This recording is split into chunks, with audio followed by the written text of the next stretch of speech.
Can you hear me now? Sorry. All right, I'm calling roll call. Mr. Shinazaki? Here. Mr. Pallavi? Here. Mr. Escobar? Here. Ms. Lewandowski? Here. Ms. Manley? Here. Mr. Capel? Sorry. Mr. Ekbo? Here. We have quorum. All right, then the first order of business is approval of the minutes. So move. Thank you. In a second. I'll second. Okay, Mr. Ekbo? Aye. Mr. Capel? Aye. Ms. Manley? Aye. Ms. Lewandowski? Aye. Mr. Escobar? Yes. Mr. Pallavi? Aye. Mr. Shinazaki? The motion passes. The minutes are adopted. All right, is there any old business to be taken up? And then being none, we'll move to new business. The first item is a presentation regarding South Point Park project, excuse me. Good evening. My name is Jana Carmona Graff. I'm the Assistant Vice President of Capital Planning and Projects for Roosevelt Island Operating Corporation. Tonight I have with me, and then we'll turn the floor over to Langen Engineering staff members who have been involved in the project since the early stages of the development, who are licensed engineers, environmental specialists, and licensed landscape architects, and can answer questions and will give a presentation on why we have to do the work that is proposed. In October of 2019, on the 7th, we presented the design in full detail of the revetment project, which was under review by the oversight regulatory agencies having jurisdiction of the property. For the record, we'd like to say that the areas between the existing chain link fence and the shorelines are under the jurisdiction of the Army Corps of Engineers, the New York State Department of Environmental Conservation, and the New York City Small Business Services Waterfronts Permit Unit. And so we had to submit our designs and documents to these three agencies and obtain approvals, and there were quite extensive reviews by a variety of different departments within those three governing bodies. In addition to that, this project has FEMA Federal Emergency Management Grant to restore damage that happened to the walls within storms for Hurricane Irene and Superstorm Sandy. And so we have recently received approval of our grant extension and have very tight deadlines for when that work is to be complete. So there is FEMA funding in addition to the Roosevelt Island funding that is part of this project. Tonight we're here to just give an update as to why the project needs to move forward. Our goal is to issue these documents out to bid for pricing, come back to the board in May if there's a successful bid, and commence work in July when the moratorium, which is mandated by the permit for water activities, expires. So there's a no work zone between March and June of every year. So our goal is to start work in the summer months. I'll introduce now Juan Osorio from Langen Engineering, who will walk you through a presentation. Okay, if I can just say a couple of words. Obviously, I understood that there is an opposition by a number of people who are here tonight, and frankly, that's why I've asked Langen to come back. I wanted to really understand why do we have to do this and why do we have to do it in this fashion, and if there were another fashion, what would be the impact on the natural habitat. So I've asked them to focus on those areas that have been expressed by the public in emails and as well as tonight. Before we go on, Joanna, you had mentioned that there's a timeline with respect to the FEMA funding. I just want to understand that component and what does that necessarily mean for purposes of progression of the project and the timing that you're asking for. So there's a prescribed timeline, and all of the construction activities need to be complete by January 1st, 2022, in order for the corporation to be reimbursed for the funds associated with the damage caused by those two named storms. Okay.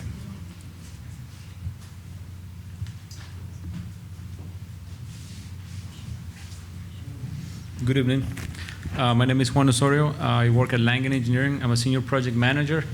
I'm a professional civil engineer in the state of New Jersey, bachelor's of science in NJIT, and a master's on civil engineering, stormwater management concentration from the Stevens Institute of Technology. I'm here to give an update on the South Point Open Space Park, the riprap revetment, and to give you guys a little bit of a background on how we got to where we got.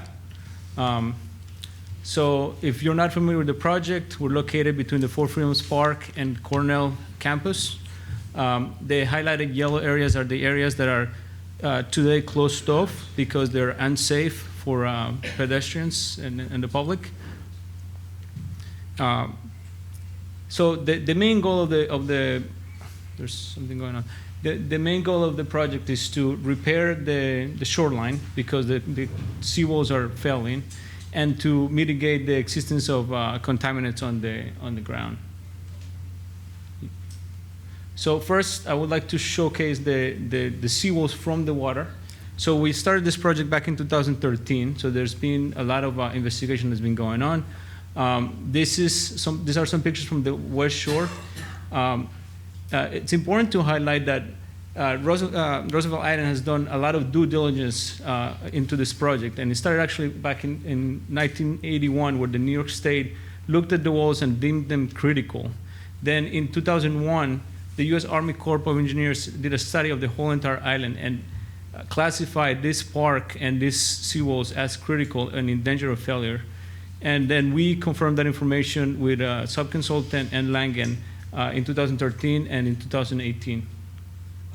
So here's a video from the shoreline. It's sped up so we could, in the interest of time, but that's the smallpox hospital, and you can see that the seawall is basically collapsed. And throughout the years, with the various storms that we've had, there's further deterioration, and what will happen eventually is that everything will collapse and it will start eroding the park. So that area that we're talking about will eventually fall into the river and cause more issues. This is the east shoreline, very similar to the other side. You can see the remains of the concrete wall. Some areas have totally collapsed. There are some areas that are made out of stone. The stone pieces have fallen on the river.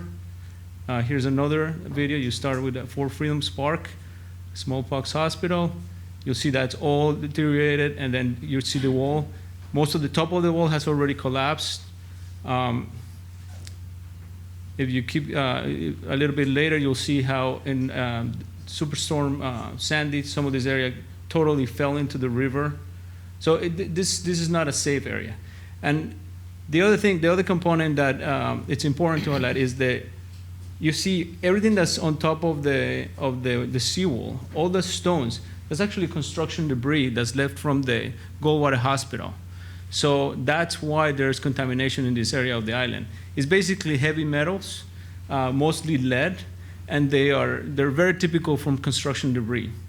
So there needs to be, in 2000, when the South Point Open Space Park was implemented, AECOM did a phase 1 and a phase 2 investigation where they tested the entire area for contaminants, and they found high concentrations of lead, and they recommended that an environmental cap be installed in the park.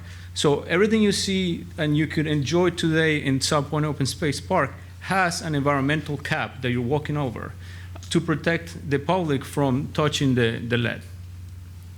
So again, we a couple months ago, we came and we explained the proposal, but essentially we are proposing a riprap revetment along both shorelines. We are taking advantage of a short section on the west side of the island where the concrete wall is in really good shape. So we are doing our best to preserve what's there and take advantage of what's in good shape. At the entrance, there is some small section of granite that is going to be reconstructed, and this area is important because if we don't reconstruct that, we would have to lose some of that area, and then the entrance will get affected.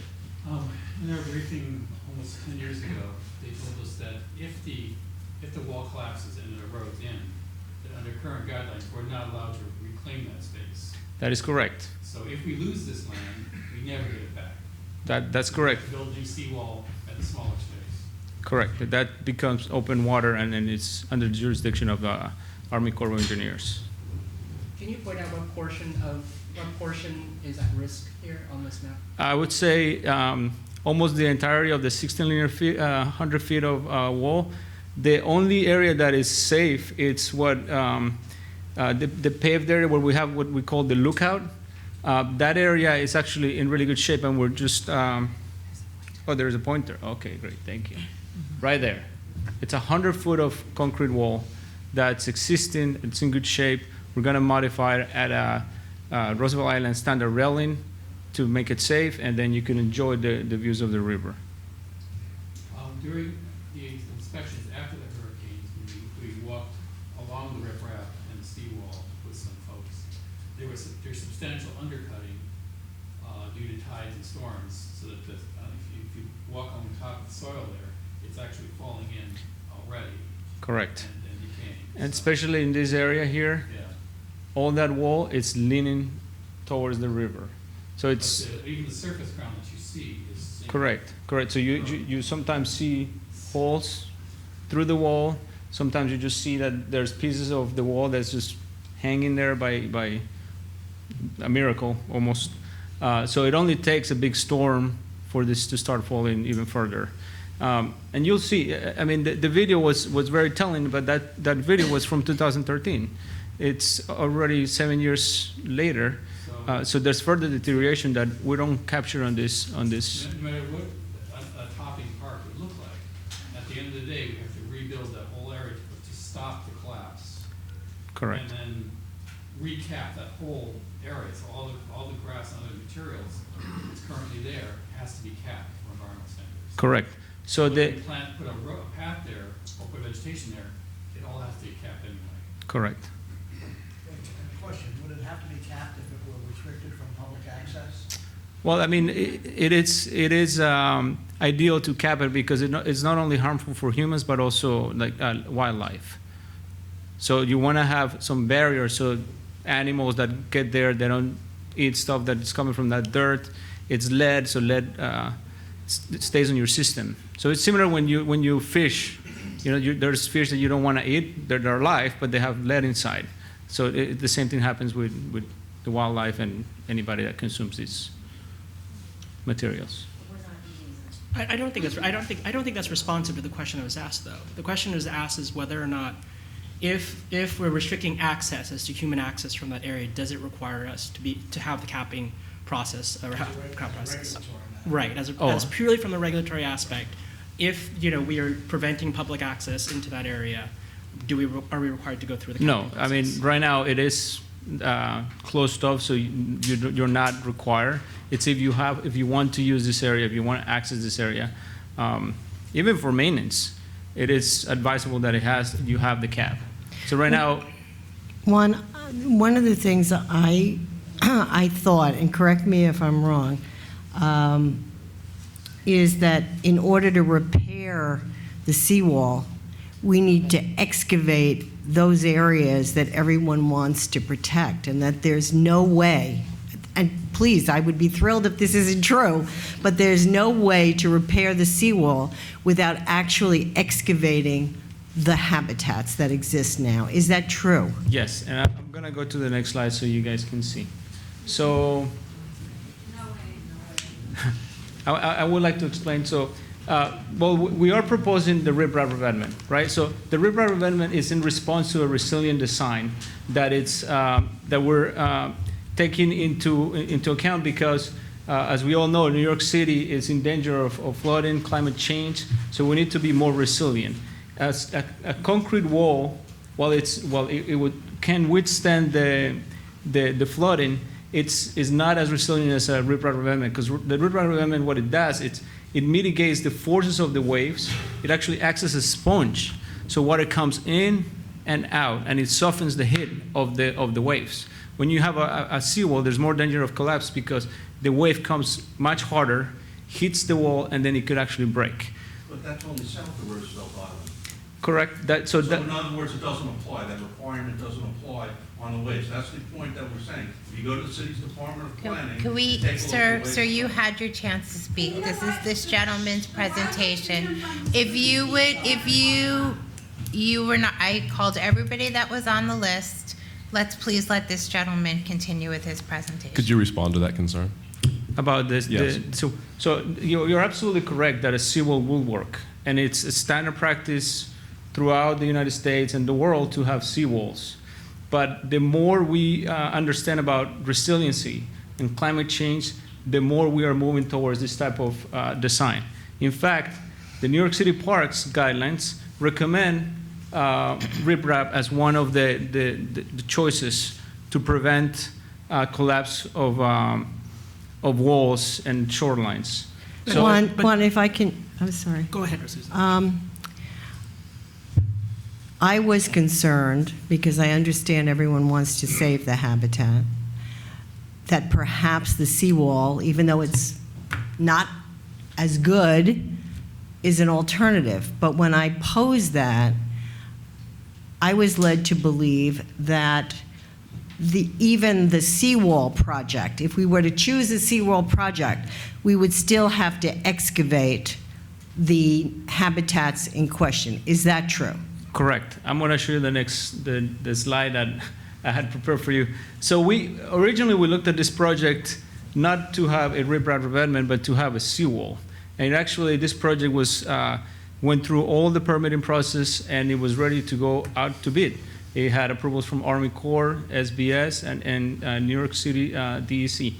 So if we are proposing to use a seawall, a gravity wall, like it was suggested, what it's required to install a gravity wall is to excavate what here would be the existing wall. We would have to excavate that area and excavate the back 1-to-1 in order for the soil to be stable and workers to be safe when they were installing this concrete wall. So you have to remove at least twice or the same height of the wall on the back. So if this is 11 feet and 8 foot wide, you need 11 feet here on the back and at least 2 or 3 feet for somebody to work.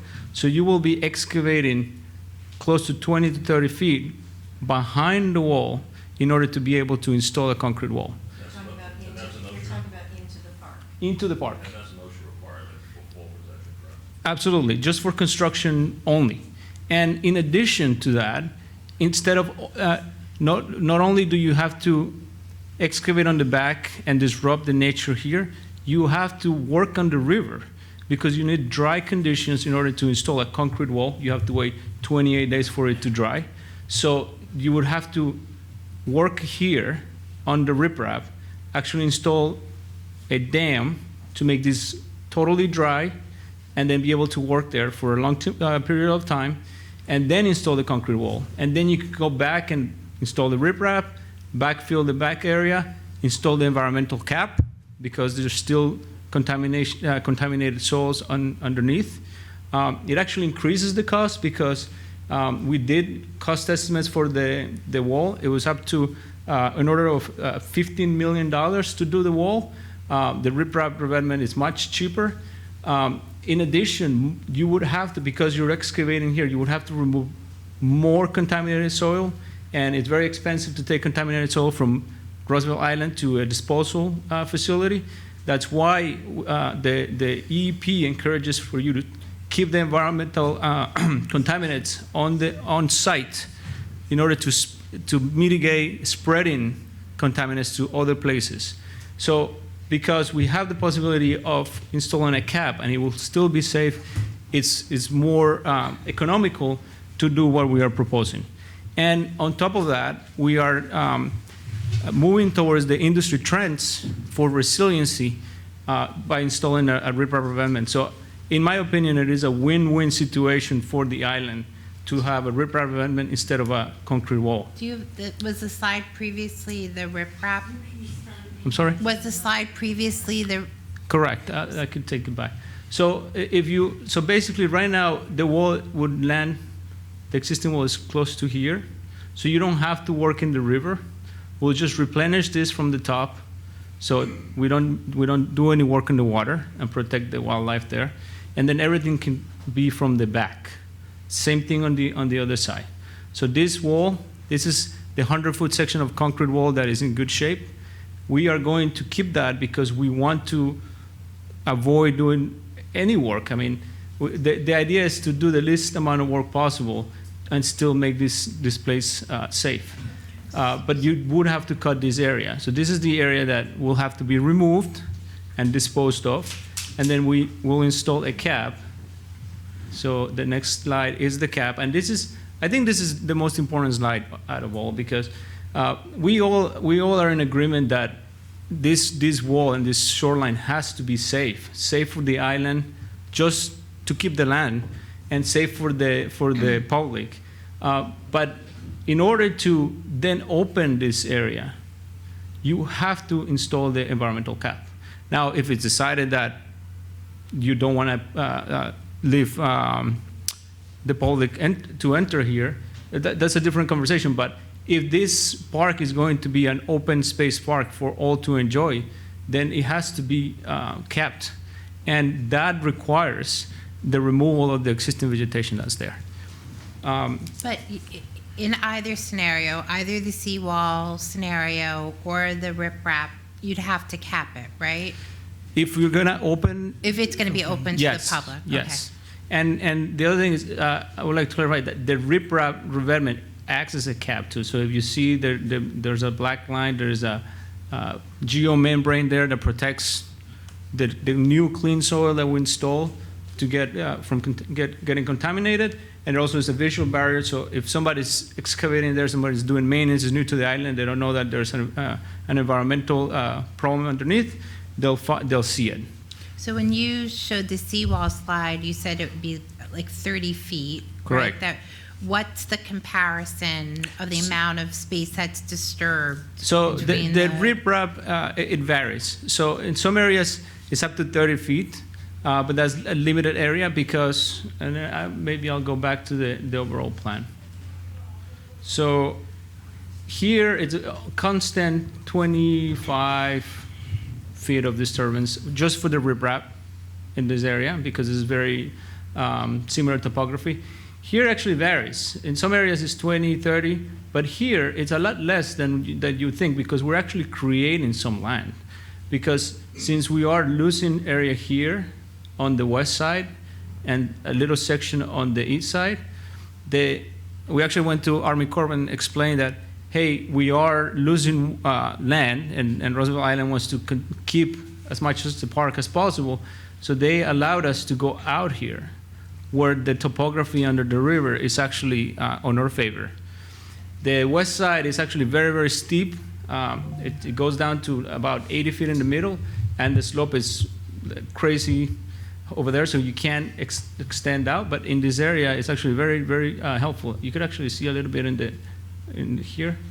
That's a little shallower, so you could take advantage of that and gain some land. So overall, the park is not losing much land. So if you have more questions, I would like to field them now. Otherwise, I will give it to Mike Nevins, who can speak better about the natural habitats. Okay, quick question about the riprap. So the riprap methodology, if I'm hearing correctly, is that then there's no excavation that's necessary at that point, right? Unless you're capping it or whatnot. But if you're just doing a riprap and you're in rebolstering that aspect of it, you're not going in through and excavating the existing land. So no matter what project we choose, if we are to replace the existing seawalls, you have to excavate, because they're going to collapse. Okay. So if you just want to take them from the water side, it's not going to work out. You have to come from the back, and that a certain area will have to be excavated. So even if there is no environmental cap, you would have 20 to 30 feet of excavation along the shoreline in order to repair it. Does the magnitude of how much is excavated changes between the different methodologies? They're very similar. They're very similar. In fact, the riprap revetment has less environmental impacted soil that has to be removed. So even though the riprap has a little more excavation, there's less impacted soil that has to be moved away from the site. Remember, the concrete wall is very big. It's a really big gravity wall. Yeah, there's also substantial undercutting and destabilization of the surface underneath the grass. Yeah. So that has to be filled and stabilized as well as just capped. Correct. And also, the other thing is like the vegetation that's out there, it's growing on top of construction debris. So it's not soil, it's mainly construction debris from the Goldwater Hospital that was left in place. And I think the video that showed that very clearly. And then I think there's more pictures that maybe Mike will show. So if nobody else. I don't know whether this is a question for you or for Mike, but is there any reason why we couldn't incorporate a reestablishment of a wild area? So that is probably better for Mike. I think we're doing that. But I'll give it to Mike. And before I go, so we didn't just explore the two options that we have here. We looked at many different options, including a sheet wall, which you may be familiar with, basically taking a steel sheet and then you drive it. And that's usually the least disturbing methodology to build seawalls. But it doesn't work here because everything here is full of construction debris. The island was basically expanded when the subway tunnels were created. So if you know the history about this island, this was water where that's standing, or at least the very edge. So you really can't drive a sheeting there. So I just want to leave the room with comfort that we did explore all possibilities and we came to this conclusion. Thank you for your time. Will this result in a higher barrier effectively than the existing seawalls? Do you mean for resiliency purposes? So it's about the same. It's about the same. So today the island sits about elevation 11, I think. We are not allowed to fill and bring it up because that would cause floodings in other places. So we're basically staying around the same elevation. But the neat thing about this design, and that's why riprap is really good, is that it's meant to be flooded. It's meant to let the water come in and come out when the water recedes. And you'll see there's several parks that actually I have them written here. There's several parks in the city that actually were built before Sandy, and they fare very well. Some of them are referenced on the city park design guidelines. So let me see if I can find them. I mean, one of them is Four Freedoms Park, which has a. I must have the old one. Maybe I'll look for them, and then while I do that, Mike can speak. We'll post that material. Thank you very I much. have one more question for you. Sure. You heard from the community and some of the suggestions that were thrown out. Can you opine on any of those options or solutions that you guys considered and shot down, and explain why you shot those down? Anything that may be less restrictive than what's being proposed currently? Sure. I mean, the one gentleman mentioned the concrete wall, and we looked at that. So that's the one. We looked at the sheeting because I was surprised he didn't bring it up, but that's very common, and that's like the easiest thing you could do if the soil permits it. But the geology doesn't allow it here because there's so much. The minute you start driving a sheet pile, you're going to encounter a boulder, and you're not going to go too far. And then you're left with a riprap revetment. So I think we looked at all the options that are feasible here. So, thank you.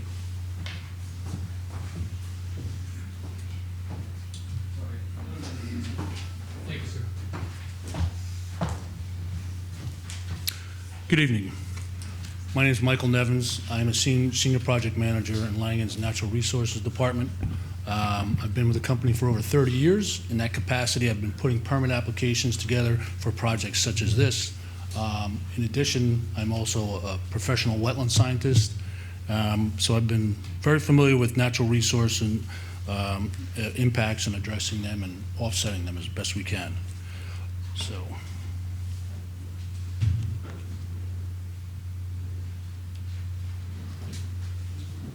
So I'll take you back to 2013, similar to the videos you saw with Juan, that Juan had showed. This is the east and the western side of the park. As you can see, basically unvegetated. That's all that debris, construction debris, you can see along the shoreline of both of the, particularly the lower slides. However, what this demonstrates is how resilient vegetation can be. And in 2020, only a mere 7 years later, in fact, I'm sure it was only 2 or 3 years later, this area is entirely vegetated again with herbaceous species.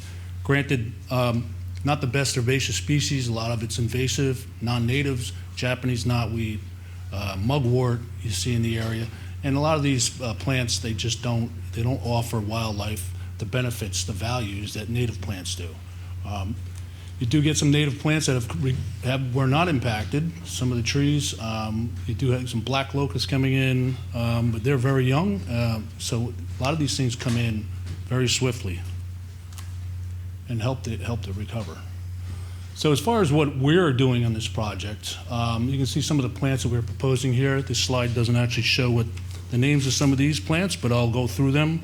American sycamore in the lower left, which is a native smooth sumac, sweet pepper bush, bush honeysuckle, low bush blueberry. Many of these attract pollinator species such as butterflies, possibly even hummingbirds we can get out here, and other insects as well.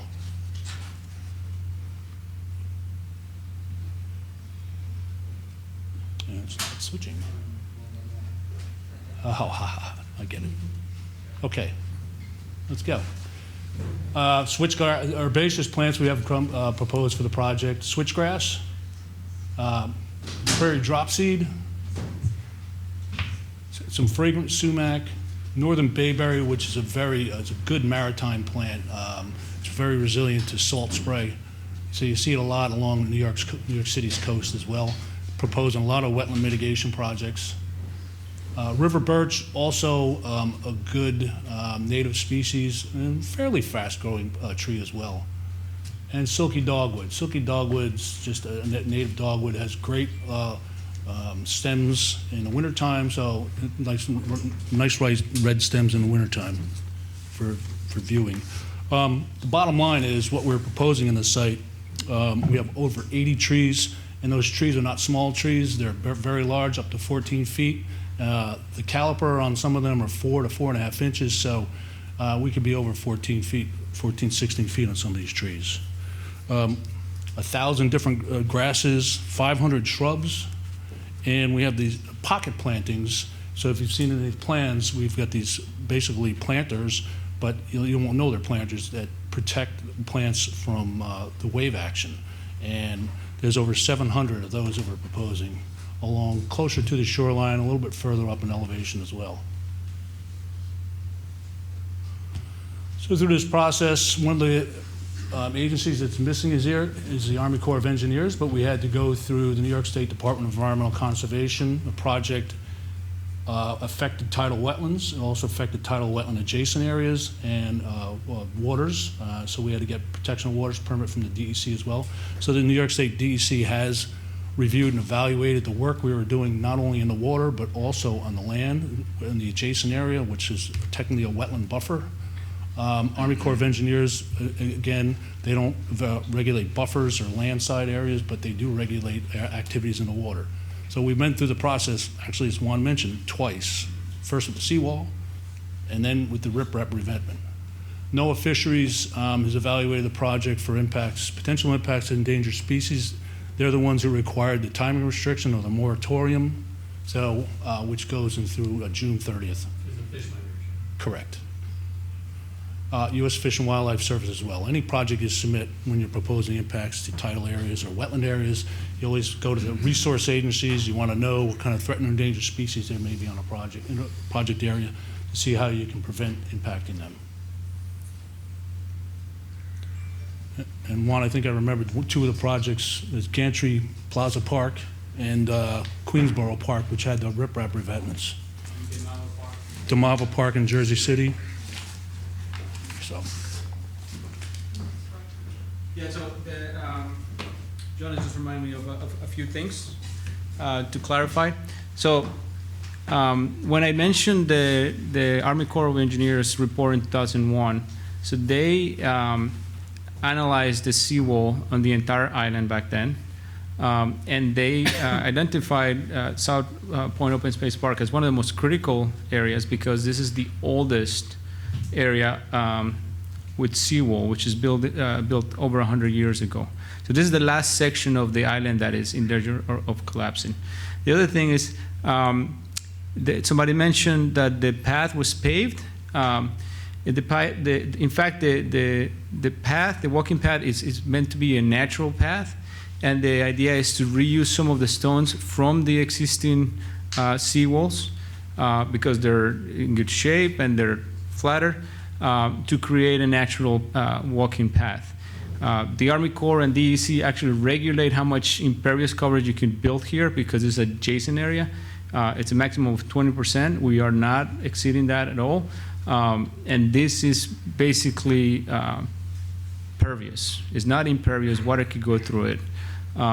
So it's not an asphalt pavement path. In fact, I don't think we're proposing any asphalt for this project. Mike, can I ask you a question?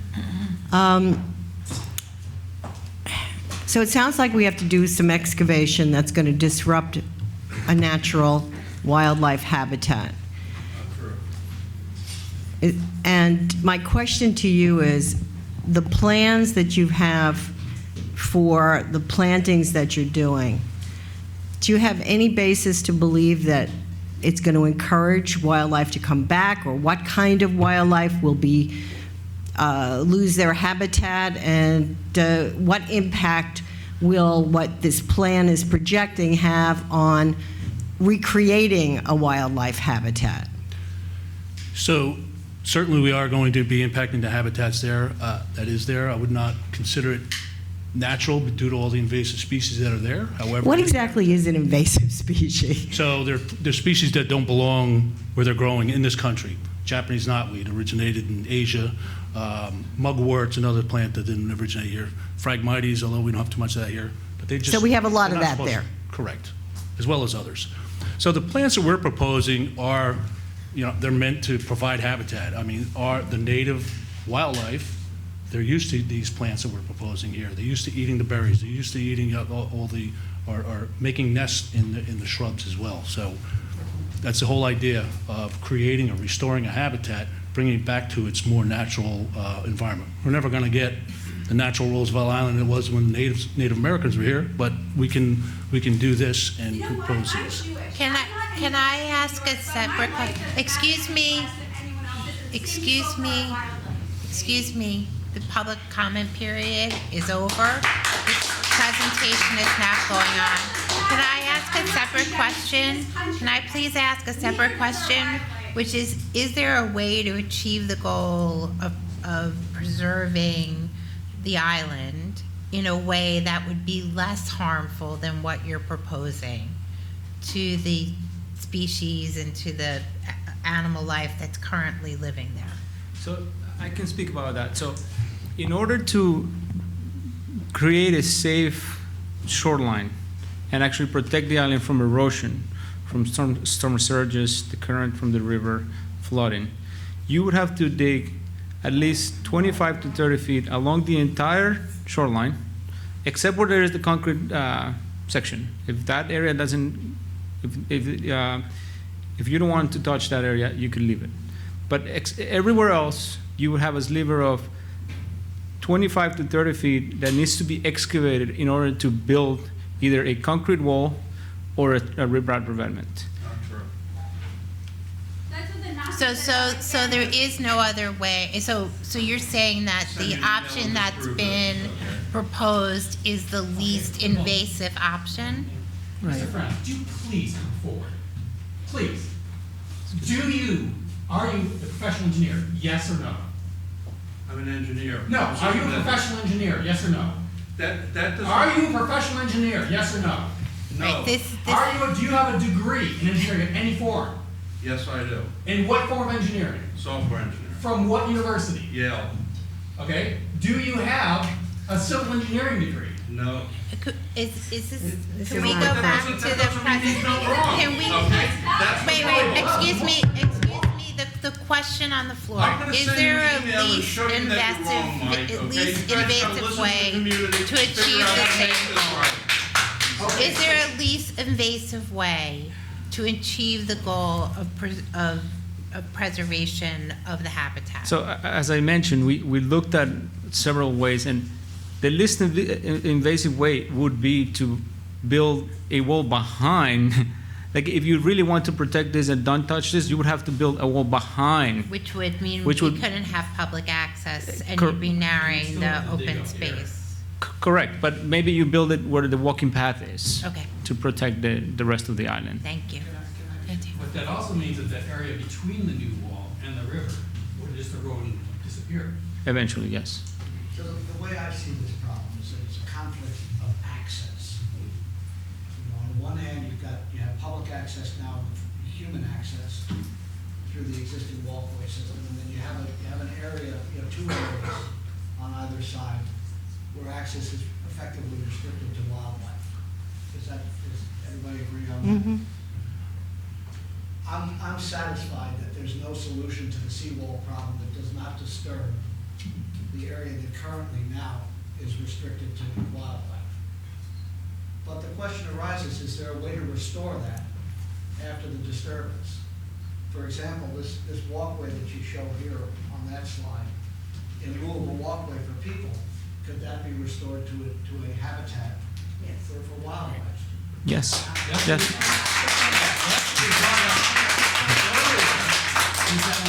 The question is, can we restore it to topping soil and make it, because it's gonna be ripped out in order to build a seawall.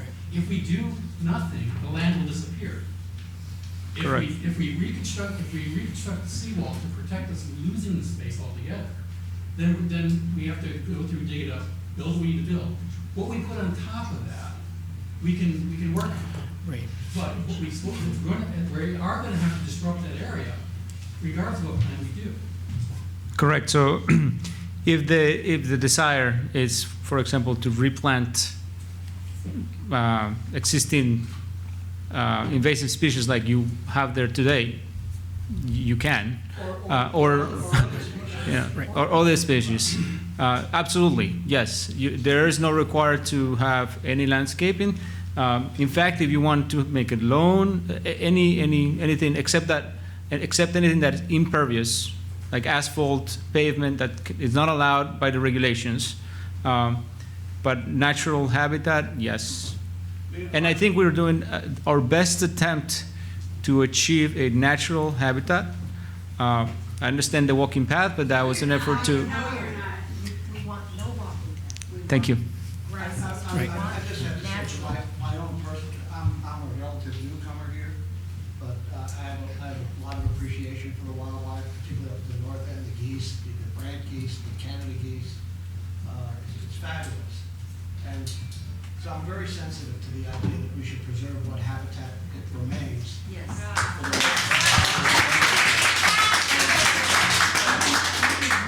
Say whatever you want. Can I finish with it? My They're other doing point- incompetent engineering. My other point is that there's loads of walking areas Right. alongside the water on the island. We really don't.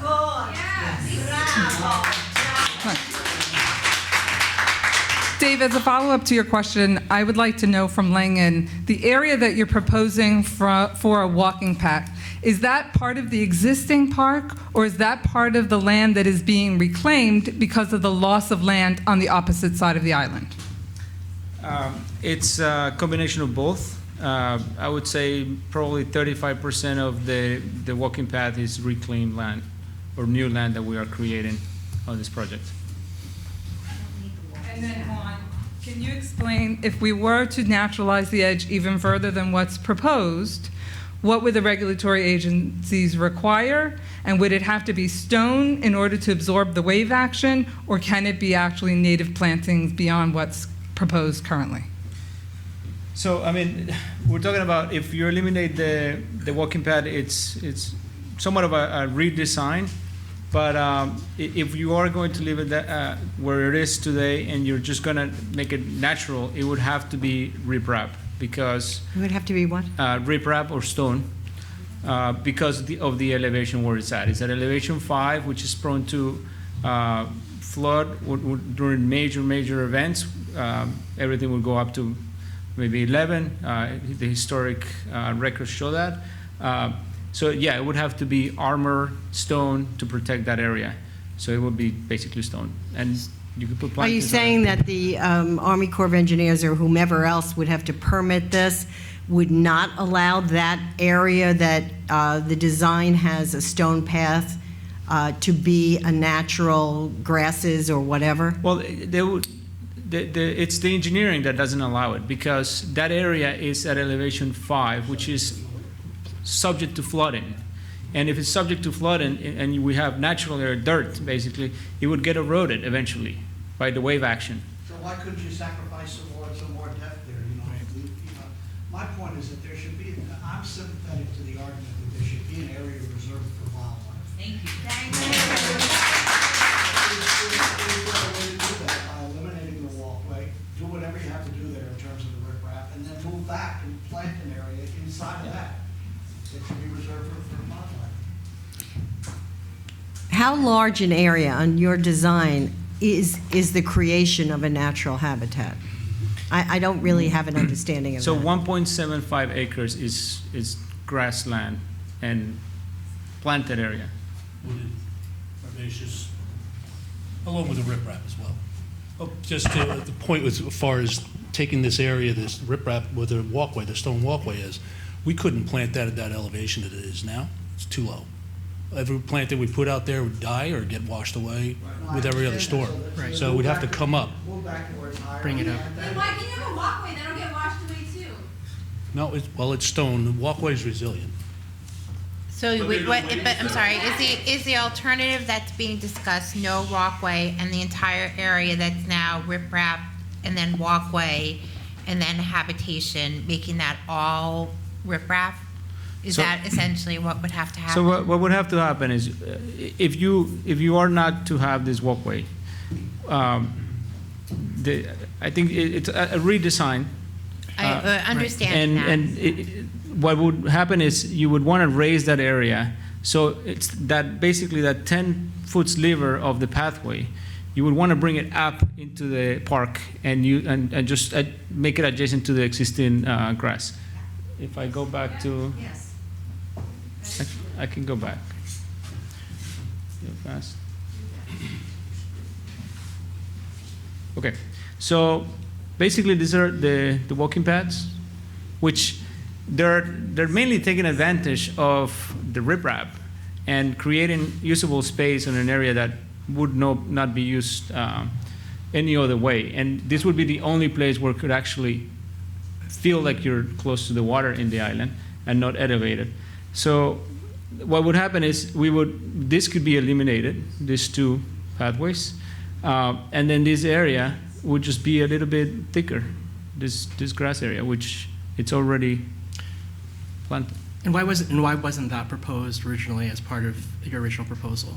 So the original proposal consisted of 2 seawalls back in 2013, which were permitted 100%. Back in 2017, we were asked by RIOC to come back and design a more resilient solution that would be in line with New York City parks and the rest of the industry trends. Part of those industry trends is to bring people to the water.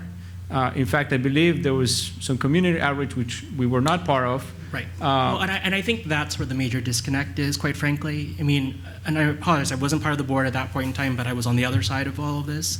And, it was and I don't think that we should discount at all what the community has been saying and why the objection and why this is all happening now. Is that, quite frankly, there is a disconnect with the ultimate design, with what was actually part of that very, in my opinion, very distilled, non-inclusive outreach to the community. And at that point in time, even then, the community made it very clear that they didn't want to have the open space. I understand the market and the trend was to open up the shoreline, but it was made very clear throughout the time that that was not what the community wanted. And so I guess and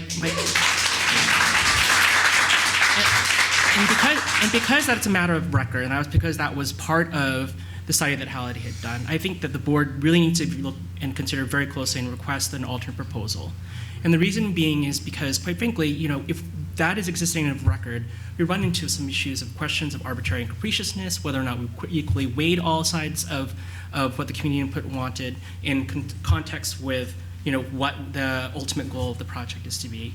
And so, I mean, I get this point. I think if David was here, he'd probably say we're painting the walls, because quite frankly, I think it's very clear that the community is saying, and what we're saying as a board, that we need to rethink this aspect of that project. And so, I respectfully request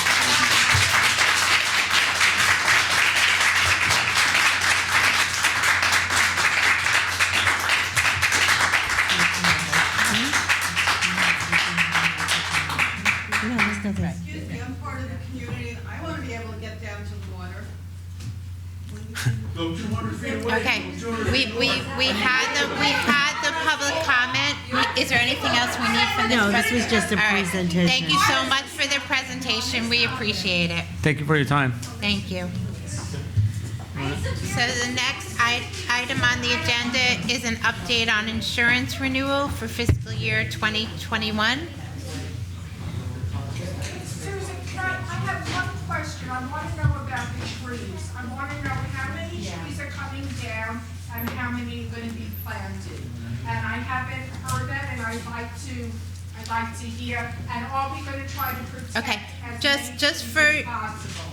That's all I want to know. Okay. I think we need to have some board direction. We just, let this be a conversation. I think a thoughtful conversation. But where does that leave us? I mean, Well, I think the board's asked for an amended proposal, That's what and I think Susan has heard that direction, and will consult with the team and come back to the board. Please include the community. Okay. Do you want to answer the specific question on the number of trees that will be impacted? Yes, so according to our tree consultant we hired, 99 trees will be removed. We're proposing 80 trees, and as I mentioned before, these trees are big trees, they're not small trees, and 500 shrubs. And within the pocket planting, it's going to be a combination of trees, shrubs, and grasses. Thank you. Can I just ask this with the alternative proposal, that a project overlay between what the existing conditions versus what's being proposed and the work that's being affected? If there's a way that we can comparison versus two different graphs, so we can actually visually see in real time an overlay of what the as-built will be versus what the existing conditions will be and what will be removed and not removed.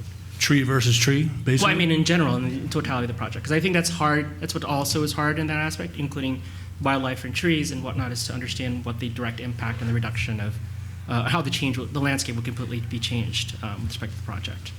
Yeah, I mean, we put that. To be clear, I just want to be able to provide clear direction. Our question is whether or not we can recapture this 10-foot wide path from the existing path to the existing shoreline. So as a reference point, this here is the trailer at 4 Freedoms Park, which is behind the fence and aligns with the existing path. Sorry, let's go back to the plan.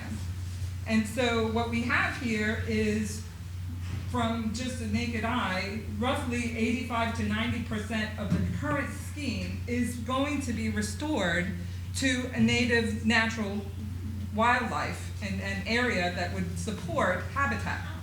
So I think the we point- have this area of a 10-foot path, we have this area of a 10-foot path, and if you remember from the video, this riprap here by 4 Freedoms Park was at least 20 feet away from the existing seawall. So what perhaps I would like to suggest is that we can prepare something that shows where the existing land is. And in fact, most of this area is reclaimed because DEC and the Army Corps of Engineers allowed us to come out. But I think that's where the project overlay, quite frankly, was helpful, because that way we can see what the existing condition is versus on top of what the replanting and the redevelopment will look like after the project. And in actuality, if you look, everything within this zone is native plantings. Sure. So we're looking at the possibility of gaining, what, an extra 5%? Maybe, you know, if you say 10-foot, maybe 1,000 square feet with But I think additional that's the planting? board's request, right? Would be, what would the plan be if there were not the walkways, right, on this side of the project? You're talking And about under- the walkways going, I not think the, both the the walkways. two walkways But- that are perpendicular to Right, the. and Right. as well as the walkway But- along the river. I think the question there would be to, rather than have that be a walkway, have that be river. So just to clarify, though, in layman's terms, this area is at the 5-foot elevation and would need to remain stone. Right. Modifications of that would require additional buildup in the area inland that we're reclaiming. Sure. Now, doing so, and I'm happy to do so, and just want to state for the record, this will put the FEMA grant in jeopardy because of the no-build moratorium 3 months out of the year, and it will potentially cost additional funds. So one of the reasons, as I understand it, because it predates my joining the company, was that this project and an alternate solution was presented because the concrete wall was more expensive than what had been earmarked and budgeted. And so my predecessor, Steve Noon, presented an alternative which is demonstrative of the industry trends to say we need to be thoughtful, we need to look at guiding principles in engineering, in landscape architect, in maritime engineering, and say how can we be resilient. Areas upland and upriver in Harlem River Park that had been created with gabion seawalls that were built by New York City Parks withstood the forces of Sandy and that flooding much better than this island did. So I understand that there's a fear and that there is a loss of trees, and I come from a career of protecting trees and looking at the environment in a very sensitive way. I was surrounded by landscape architects for my career. There are 51 forever wild sites within the New York City park system, but the city and the Mayor's Office of Resiliency turned to New York City parks to develop these guidelines because there are 160 linear miles of waterfront that fall under New York City Parks jurisdiction. Those guidelines can be found on the New York City Parks website, and the principles that have been included in this design are very sensitive to restoration of the ecology, both in the water and outside of the water and upland. So I understand that sometimes progress is hard and that we have to cut down trees, and we're going to be responsible about planting more trees and protecting the animals during construction because the oversight agencies like New York City DEC have professional experts that set the guidelines not only for this city but for the state. So our contract documents include a way to protect the habitat that is discovered during constructions. They will have to notify New York City DEC should we find a nest of gosling eggs or duck eggs, should we find a nest within the trees. There are provisions included in the permit and outline that protect the species, and so that we would work judiciously and responsibly to ensure that no habitat is lost, no living habitat, animals, birds, or water animals and fish and wildlife would be harmed. All of that has been considered. It took 10 months to get the review through of this design. 10 months' time. So to sit here and say that the professionals who have degrees far and above mine and yours and even Langen Engineering's that have binding jurisdiction over the regulatory requirements for this type of work did not do their due diligence in assigning and assessing this solution, I think is not Let me see, excuse me. Okay. Let me see if I understand what the board is asking us to look at, okay? So, because I think we need to have a clear understanding of this. Yes. It seems to me that no matter what we do, we're going to have to excavate and disturb the habitat that's there now, whatever changes we make. Yes. So now the changes that are being discussed is the removal of the path and along the waterfront, Replacement with riprap. replacement with stone, and otherwise it's the same project. Is that what our instruction is to look at? The issue that we have to understand is that if we have to put stone on top because of its elevation of the water, if we just put dirt on top, as is designed now, it'll wash out.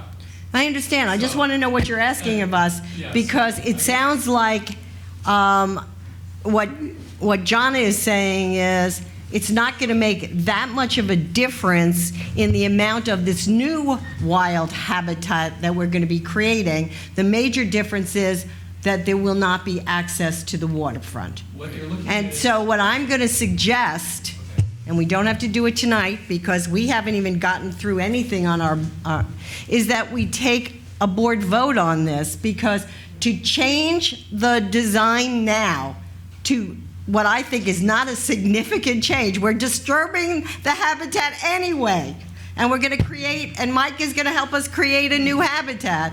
The major difference that's being suggested is get rid of the paths. This path- I frankly think the paths are great, but that's subject to, I like Manet and some people prefer Cézanne. So I think the board, before we make that effort, should take a vote. Well, but the question, but is the vote you're asking for a vote of whether or not to authorize RIOC to engage the Langen to create a new plan? Based upon what we've just described, getting rid of the paths. The issue. I don't hear anything else as a change. So, from that standpoint, it wouldn't be advantage of delays to re-engineer some of the stuff. I'm sorry, Mike, what? To put, all right. To make that, well, we could just not put the east-west diagonal paths in there, but then it needs to either be topped with stone, as it is now, and it doesn't have to be a walkable path, but then you still have to have stone there. Correct. Right? Or you have to go through the process of building it up several feet more, so it's above that line, and that's gonna cost a lot of money to do that. And then we can figure out what we put on top of that, the dirt and wildlife on top of that, but either way, what's there is getting disturbed.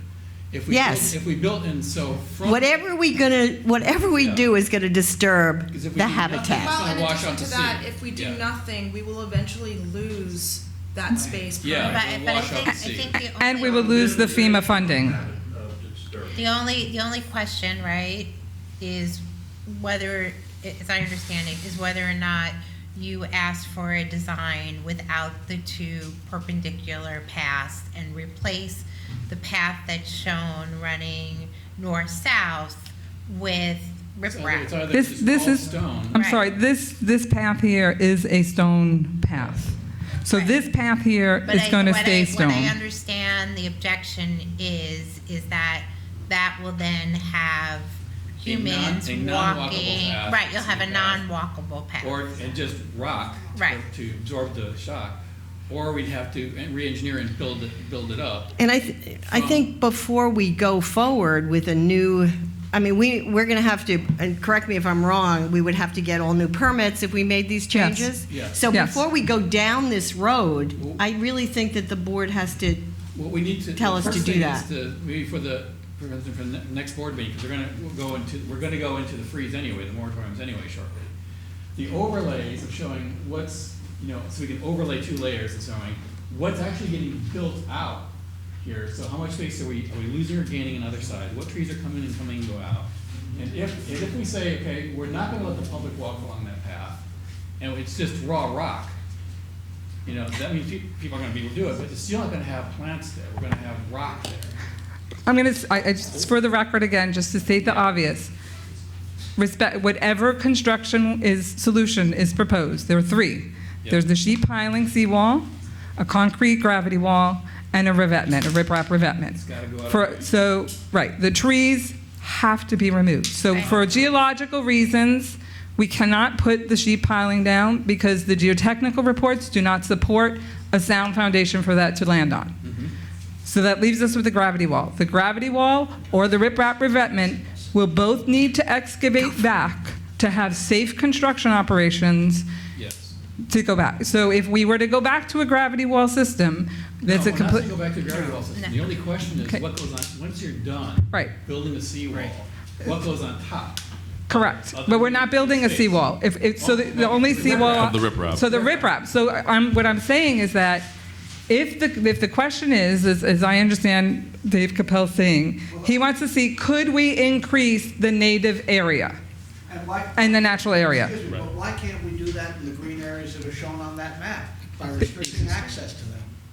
What I'm saying is that I think you're saying, so is your question, do we need to cap? Or is your question, is there a way to save the existing habitat? No. No. Okay. And look, I'm satisfied that it's got to be. Okay, The so, question is, what can you restore and can you recreate a natural area? so what I'm suggesting is that this plan actually does restore a natural area to, from my eyesight,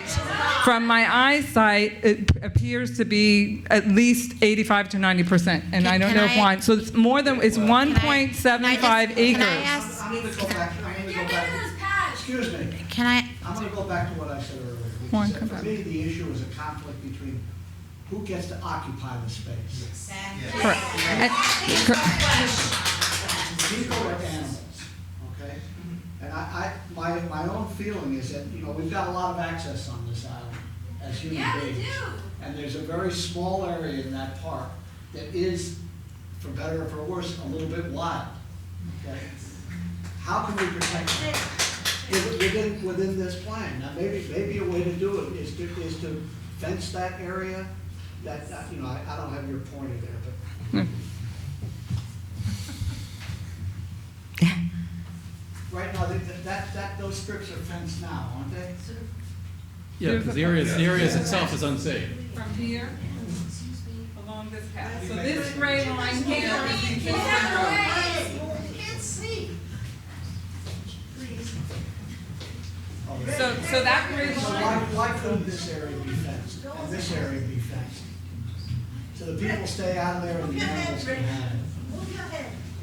I mean, it's easy to put up a fence. That's my point. We Yeah, so still just do need it to if have it's some easy. sort of gate for access and for maintenance purposes. Yeah, well, So, then that's an easy solution. but you'd still have to redo this design, because you Why? wouldn't have the perpendicular, as I understood it, part of the objection was the pathways. No, the pathways. No. The challenge, the paths can be removed without redoing all permitting, because that's just inland. It's the Army, it's anything along the shoreline that's really, really a pain in the neck. So the issue is that once we've stabilized, rebuilt that whole seawall area with the riprap, and because it's so low, it still has to be covered with stone. And then if we leave the fences in place and take out walk paths, so people won't be back there, but it's still covered with stone. You can't really build, you can't let the plants will grow through the rocks on their own, but it'll be cut off from people. They have to put up a fence there. But it's still gonna be stone, because If I may say, so you're describing this very, very accurately. And so this path is basically in reclaimed land. So if the concern is to have a large area for wild animals and wild nature to thrive, why not remove this path? Enclose, and then you could enclose this, Excuse me, we can't, and then please. you can enclose this large area, similar to what it is today. That doesn't change the design. This path could basically plant it, and you still leave access to the water for the people that want to access the water. So humans and the public can enjoy the water, and then the animals can live here. If we eliminated the two, You don't want to. if we eliminated the smaller path. Correct. And we fenced in the green space after it was capped and after Mike made sure we had perfect flora and fauna, would we need to re-permit everything? No, I think that would be a small change, as long as everything's above not on the shoreline, and we're not increasing impervious area. I think that would be a design change. I mean, it would be some of maybe the arrangement of the landscape might be different. Mike Please come up if I'm speaking out of term. But you do not want to eliminate both paths because you would want access at two different places. You don't want a dead end to the water.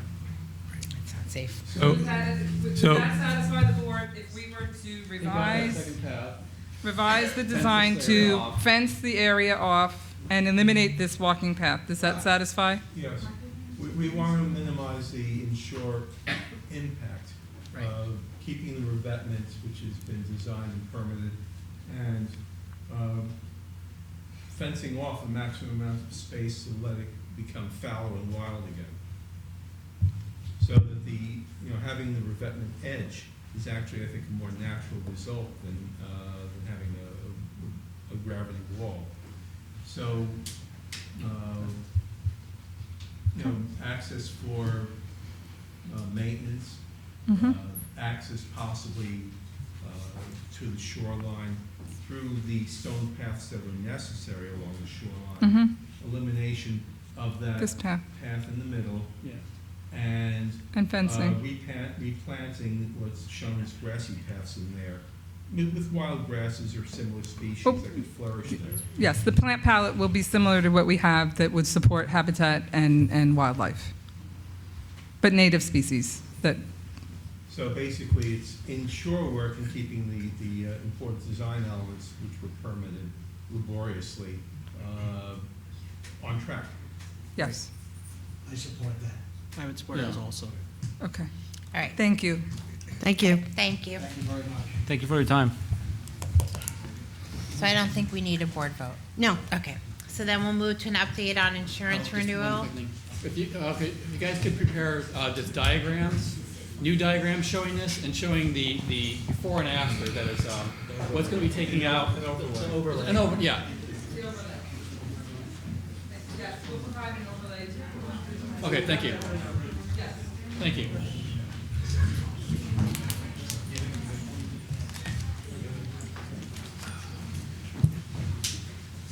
Hey, ready? Yep.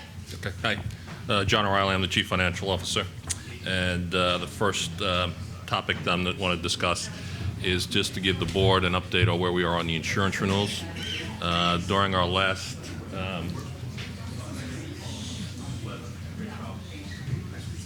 it's all right.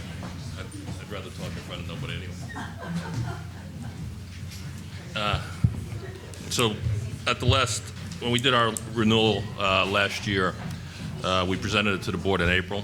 We have an April 1st renewal date, so we had brought to the board the insurance renewal post having it underwritten, and the board had requested that in the following renewal year, this coming April 1st, that we try to bring the renewal to the board before we actually do the underwriting. We had a discussion with the audit committee last week, so I just wanted to give everybody a status of where we are on it. The marketplace basically has tightened up.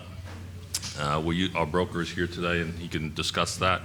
But basically, the layered general liability insurance is the area that's been tightened up. AIG, which wrote the first layer at $15 million last year, has come in and proposed a layer of only $5 million, and the reduced layer is at a higher cost.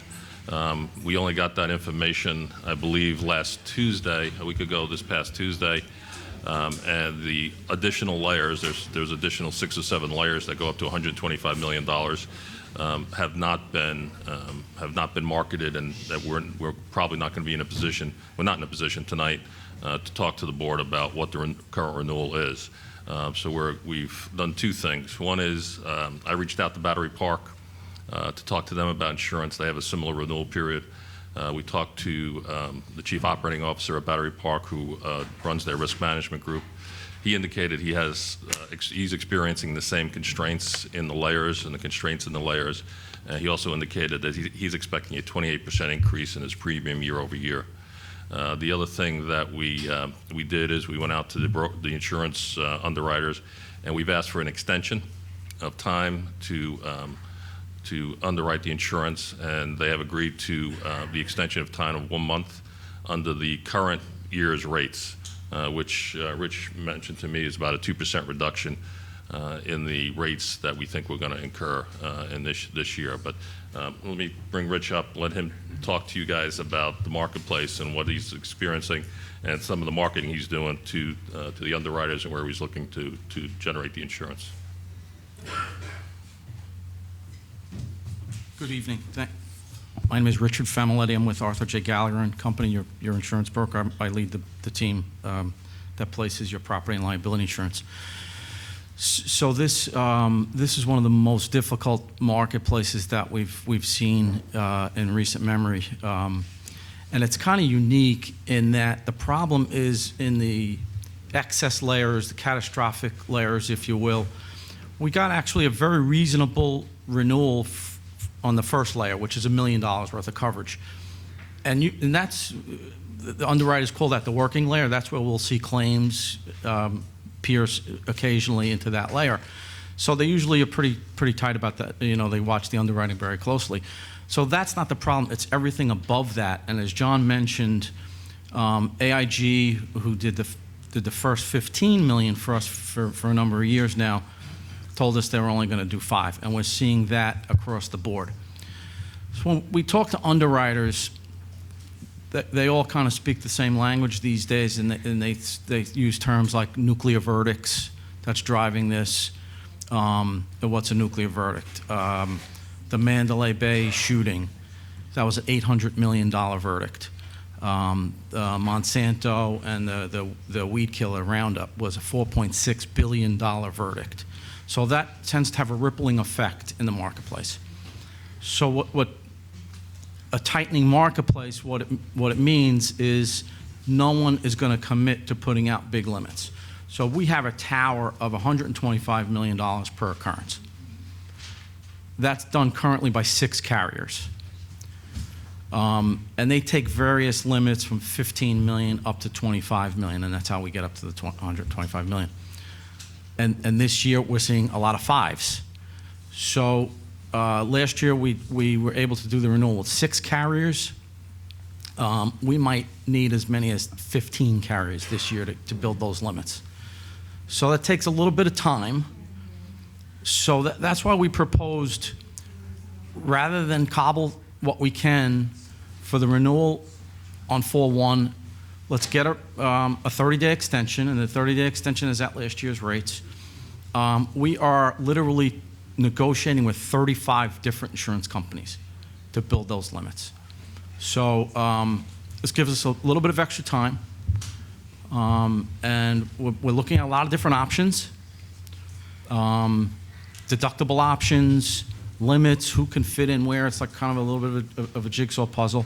But we're doing our absolute best to get the best terms and conditions, and that's where we're at. Anyone have any questions? During our committee meeting, our audit committee meeting, which was held last Thursday, it was mentioned that there's a a municipality consortium. Is that the right way of speaking about it, David? The New York Municipal Insurance Reciprocal. I'm familiar with them. Yeah, I don't know if they're maybe over there. I think it is.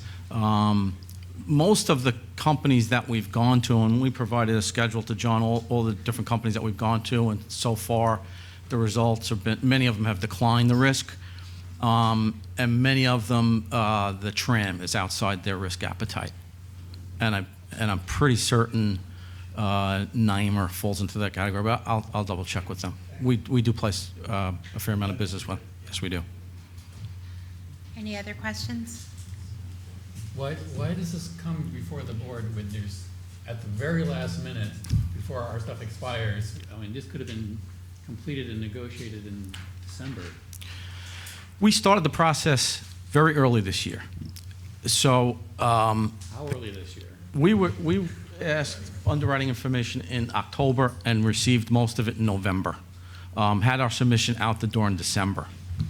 The carriers need to give notice when they're going to change conditions, and we literally, the carrier that does the 20 million X of 30 million notified us 3 weeks ago, we're out. So it's kind of like it's a fluid, very fluid situation, and that's why we're not done yet. So the issue being is that we get the board gets the final numbers like days before the prior policies are expiring. So we really have very little choice other than to go forward or be in a situation where we're uncovered. No, we're not going to be in a situation where we're not covered, which is the reason why we asked for a 30-day extension. So at this point, I think we'll be in a position around April 1st or probably before April 1st to make a recommendation. You know, here's what we think our best options are. That will give the board 30 days at that point to decide. I don't remember what's the board meeting in April, 25th? 15th or 16th? I have to double check, but I think that's about, it's probably around the 15th. I'll get back to you on the day of the board meeting. Okay. So we need the information, well, I need to bring the information to the executive board. But we're still operating on an extension rather than having this completed before we're at the deadline of expiration. Well, the deadline, we got a 30-day extension, so it expires April 30th.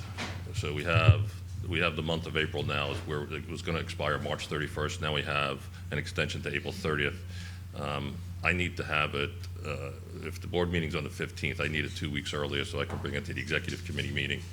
Once I get the approval from the executive committee meeting, I need to get it, the book has to go out to the board that following week, so I need it about 2 weeks earlier than that. Yes, sir, but at the end of the day, you're at the mercy, I'm sorry if I forgot your name. Rich. You're at the mercy of Rich, who got the information back to you within days, and then we had to get an extension. Right. And quite frankly, we're paying him as a consultant to do our reinsurance work, and he gets a fee for this. So why are we getting this together at the last minute? Or potentially, should we be looking at another broker who can get these deals to us earlier so that we have better time to review and do this? I mean, at the end of the day, we're not, it wasn't done by our deadline. We're on an extension. It will be. By the time we get everything set and done. And that's why we're paying your fee. Yes. Okay. But why would you be so anxious to renew on April 1st when we know the rates are going to be 25% higher? We could take advantage of last year's rates for as long as we possibly can, and then we'll renew the higher rates for 11 months. So we need to know what the negotiated packages are and whether it's going to be any issue for us. And we always get it at the very last minute before, you know, there's a serious deadline. And that shouldn't really be necessary. And as far as the rates being higher or lower, that depends upon market conditions at the time, what the risk-free rate of return is, and what the risk appetite is, depending upon the state of insurance at that time. We have Corona, we have other big disasters that are sucking down the available risk appetite. But we're getting this at the very last minute, and it's not even at the last minute, because even though we're in an extension, the last minute was before the extension. So why are we getting it? Why is the extension? Why didn't you deliver this package to us before this extension was even necessary? As I said, the goal was this year to get it early. Okay. And the marketplace didn't cooperate. And we were getting, even 3 weeks ago, getting changes in terms and conditions. Carriers that provided big limits last year said, we're not providing any limits this year. So it's a bit of a fluid scrambling this year. Yes, sir. We just want to make sure that, well, at the end of the day, we're, as a board, responsible for getting our consultants and getting our contractors and getting our things. So the question would be, is that since we don't know all the as a board, we don't know all the details of the negotiations you went through. The question is it, from our standpoint, it can be, why are these things always delivered to us at the last minute? So we have very, very little choice of these options, when as our agent working to negotiate all these things, this should have been completed before we're this close to the deadline.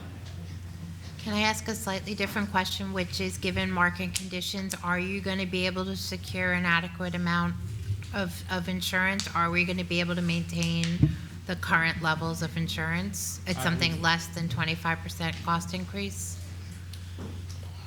I believe we will be able to secure the limits that we require. At this point, it's very difficult, even today, to say what will be the exact amount of the increase. Okay. Like I said, I reached out to I reached out to Battery Park, and they indicated they're expecting a 28% increase in their premium. So we do have an increase in the budget, but it's not 25%. I'm just trying to make sure that our various consultants and contractors are performing for our staff in a way that's supporting their efforts on behalf of the state. So this gentleman here giving him lots of agita while making sure he can deliver the package before the board in time before we're in a situation. So you got to keep this gentleman happy. Yeah. All right, so you expect to be able to come before the April board with a package that will be able to put in place prior to the expiration of the current extension? Yes. Any other questions? Nope. Right. Thank you. Then if there are none, we'll move on to the discussion of the authorization of expenditure of public purpose funds for the fiscal year 2021. John O'Reilly again, CFO. We received, I'd like to say we're on time.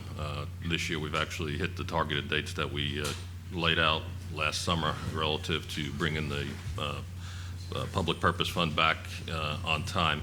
The applicants, they cooperated very well. They hit all the dates. They supplied the information complete and accurate, which allowed us to get the information to RIRA a couple of weeks ago.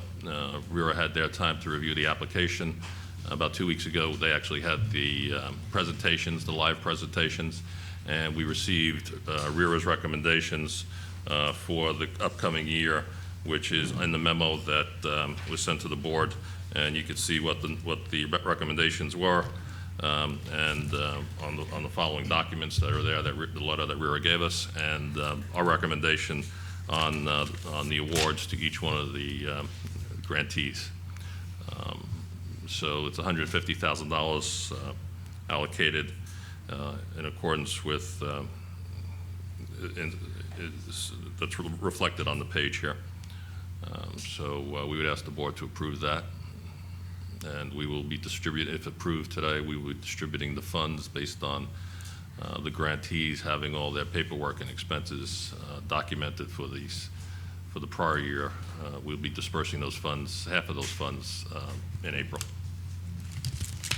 Questions? Motion? I'll make the motion. Second. No?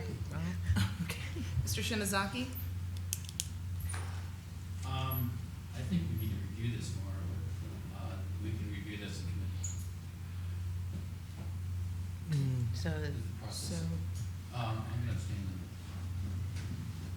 I think there's more questions to be asked on. Was there a second to the motion? yes. Oh, I'm sorry.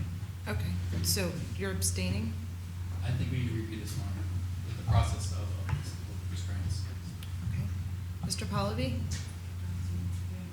With the idea that we will be reviewing this for next year, for a better process. Okay. Mr. Escobar? Yes, I trust the system. Okay. Mr. Lewandowski? Aye.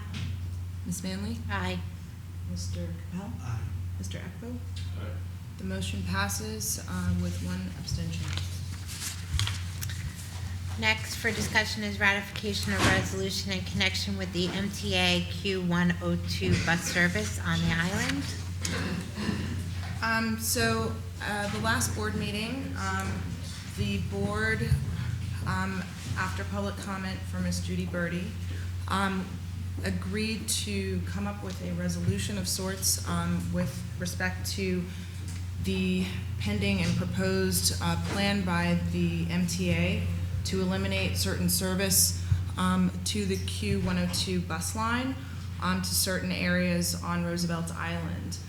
Based on that directive, Mr. Balea suggested that I draft a resolution expressing the sentiment of the board based on that meeting and that it be sent around.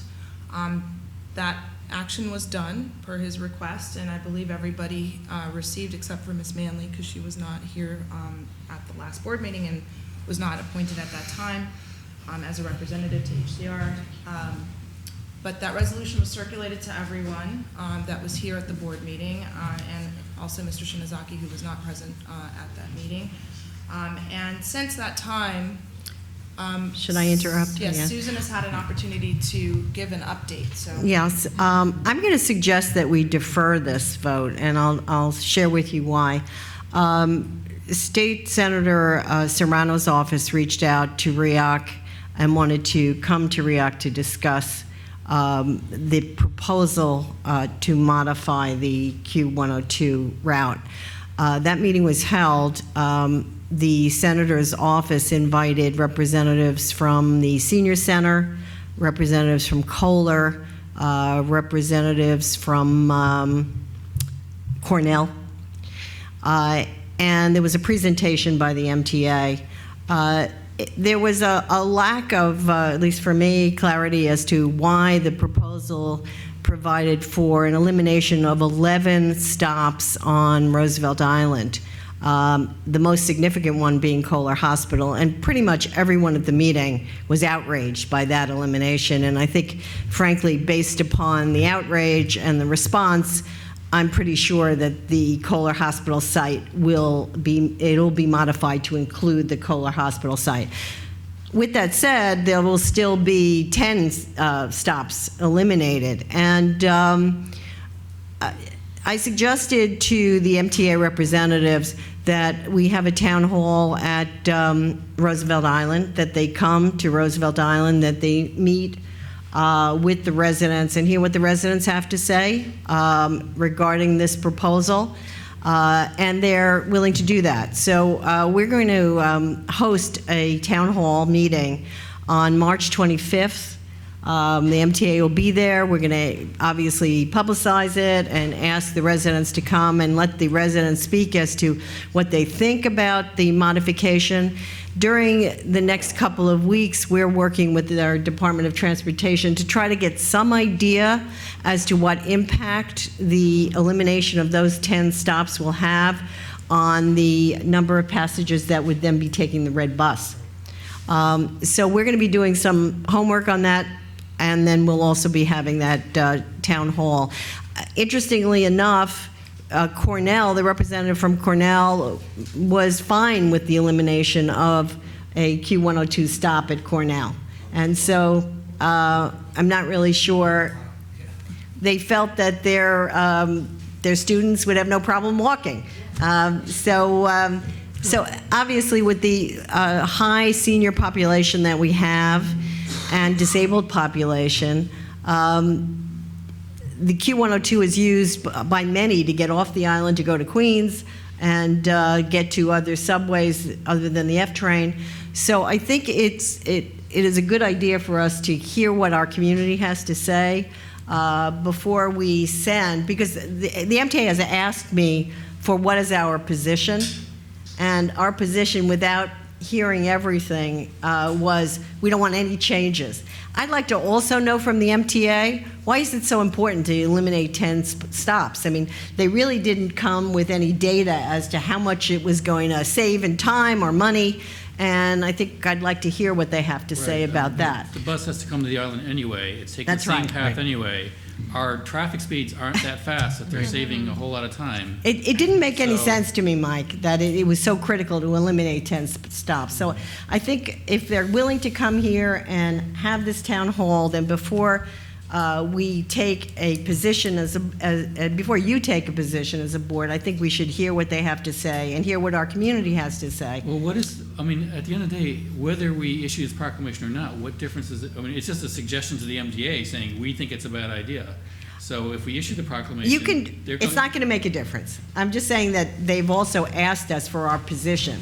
Okay. And I'm just questioning whether we're in a position yet to really take a position without hearing our community and without hearing what they have to say about why it's so important to do this, which frankly, I can't imagine it is. Right. But I'm fine. If you want to, I am fine with you guys wanting to vote on this, and I'm happy to prepare a letter sending this resolution. No, but I think it'd be helpful because, I mean, the one thing that the resolution didn't address, which you're trying to get on a timely basis for that meeting across the river, we kind of overlooked it, but I do think that the impacts on the red bus service needs to be incorporated as part of this resolution, and it's not currently because we didn't have that information on hand, and that was not something that, I mean, it was taken into consideration, but not a compelling argument for it. So if the goal is that showing up at the town hall meeting would be also to present that and the impacts to the community, I mean, to me, that's a much more educated resolution and one that probably would carry a little bit more weight with the MTA than just saying, we don't want this. Well, we already know, I mean, we've been here a long time, is that the folks who would be using the Q102 on the island are in one or two cases. They're either using it during peak rush hours because the red bus is full, and they're going to the tram because they can take advantage of the transfer. And it gives us extra bus capacity. And the people who would be most object to walking any distance to the next stop, if they remove 10 stops, are the people generally who most need it or use it. Because they're in the place where they're in one of our shelters, or because not all stops are under shelters. So it's those segments of the population that are most at risk, that want the bus stop as close as possible, that are going to be impacted by this. And they're taking it, like I said, they're either going into Queens to do some shopping, or they're using it during peak hours for the subway or the tram. So it is going to impact the red bus, but it's a transfer. Economically, it doesn't impact us because it's we get the transfer. They get the transfer with MDA either way. Right, but Sal has done studies in the past where he's able to pinpoint exactly where the choke points are, and even to the point where he can suggest to the MTA how their schedule is set so that it minimizes or that at least alleviates the impact on the red bus. We don't have any control of the MTA schedule. I mean, they appeared before Community Board 8, and RIOC had appeared before Community Board 8 when they were reassessing both the flow of the schedule of where they were going and the timing, and that was taken into account with respect to the MTA. At the end of the day, they still listen to, for those purposes and logistics, what the needs are for the purposes. The only thing we've ever gotten from them on the bus is that making sure they go the same way every time, and that's because sometimes they're going one way, sometimes they're going the other way. But I don't think it's going to, this resolution is just saying that they should reconsider changing our stops. And if they're either going to ignore us or they're not going to ignore us, so what's the harm in sending it? I mean, what's the political downside of us sending it? Nothing. I mean, all I'm saying is they're coming here to hear what we have to say. That's. Do we gain anything by waiting to send the exact same words after that? I don't think it makes any difference. I'm just saying strategically, I would, if I were making this decision, I would say they are willing to come here to hear what we have to say. We're willing to describe, they're willing to describe the details and their rationale behind it before we. Give them a chance. Yeah, let's hear what they have to say. So you're requesting that we delay this resolution I would just after defer the town it. hall, and so we can resend it out send it out after the next board meeting. Exactly. Right. And to the extent we want to modify the resolution, to Mr. Escobar's point, we can do that. Okay. I'm like, why is there so much discussion about not sending a resolution that they're going to ignore anyway?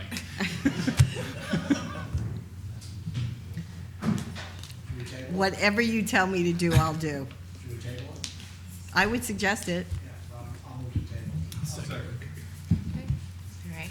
So the next before the board for discussion is authorization to enter into a joint amendment for ground leases for Island House and Westview. Good evening, everybody. Arthur Eliev, Associate General Counsel. So this proposed resolution is intended to correct and clarify boundary lines for two of RIOC's major residential tenants, developments that we know as Island House and Westview. The resolution consists of two parts. One is the correction of boundary line between Island House and Westview, and the second part is the amendment of the Island House property line to reflect the land swap that happened between RIOC and Island House approximately 7 years ago. Because these matters involve Island House, Westview, and RIOC, the residential tenants proposed a joint amendment of the ground lease, of the two ground leases. And this is essentially what we're asking to approve tonight. Here's what this joint amendment would entail. Part one is going back to the 1970s when UDC, which was RIOC's predecessor as the state's representative on the island, UDC entered into leases with Island House and Westview in 1972 and 1973, respectively. When it did that, it inadvertently included a small portion of the parcels in both leases.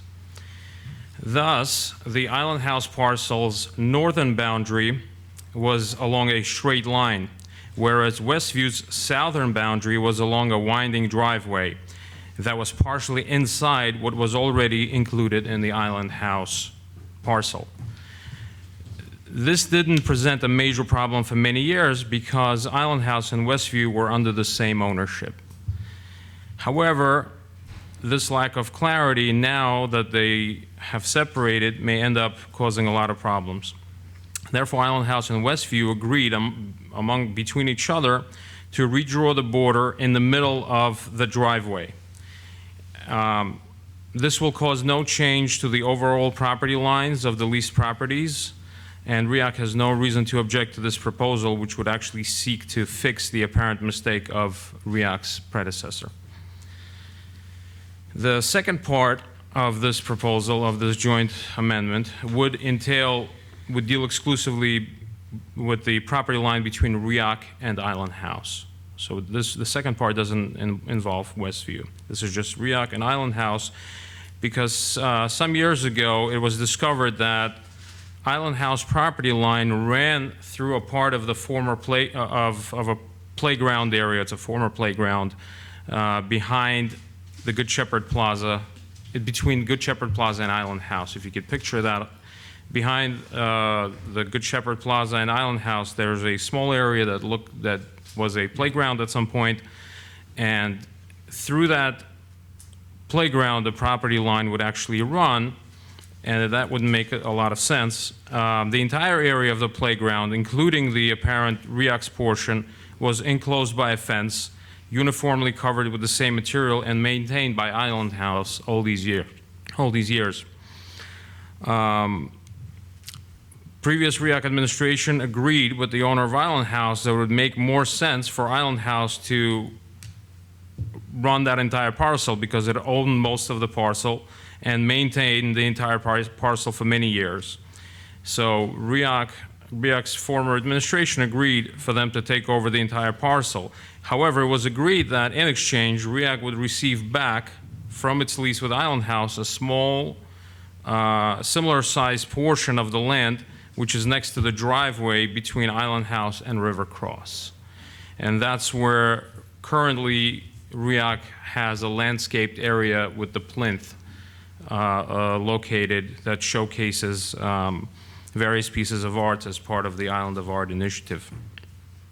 Unfortunately, this exchange of these two parcels was never, due to changes in the administration and other things going on, this exchange was never documented in a formal agreement. So the second part of this agreement would include, documenting that change. So today the request, at the request of residential tenants Island House and Westview, we would like for the board to approve these two amendments to the leases to allow for a clarification of the boundary line between Island House and Westview, as well as to document the swap of the same-sized parcels between RIOC and Island House. Neither of these actions would cause any net loss of property to RIOC, but it would serve to clarify and correct the past agreements and errors, and we believe that this proposal is beneficial for all parties involved. This matter was also discussed at the February 26th meeting of the Real Estate Development Advisory Committee, and so if you have any questions or comments, I'm here to answer. At that committee meeting, it was a sense of the committee that we recommend to the board that this motion be approved. Yes. I'll second. Mr. Shinazaki? Aye. Mr. Pallavi? Aye. Mr. Escobar? Yes. Ms. Milanowski? Aye. Ms. Manley? Aye. Mr. Capella? Mr. Axel? Motion passes unanimously. Thank you. Next for consideration is an amendment to the contract with Structural Preservation Services, Inc. for the Motorgate Garage Construction Services. Would it make sense to combine 6 and 7? Yes. Yeah. Thank you. Thank you. So last July in 2019, the board authorized us RIOC entering into contract with Structural Preservation for much-needed repairs to the Motorgate garage structure. Included in that contract were the horizontal elements for the concrete repairs of the decks, of the corbels, of the columns, but it did not include any work on the facade. During construction of the first phase, so the building construction was progressing in phases, starting from the east, moving west in blocks. So the D block, the C block, the B block, and the A block have yet to start. When the D block was under construction, the engineer of record, AEG, did some visual inspections and noticed some hazardous conditions on the facade that needed to be addressed immediately in their opinion.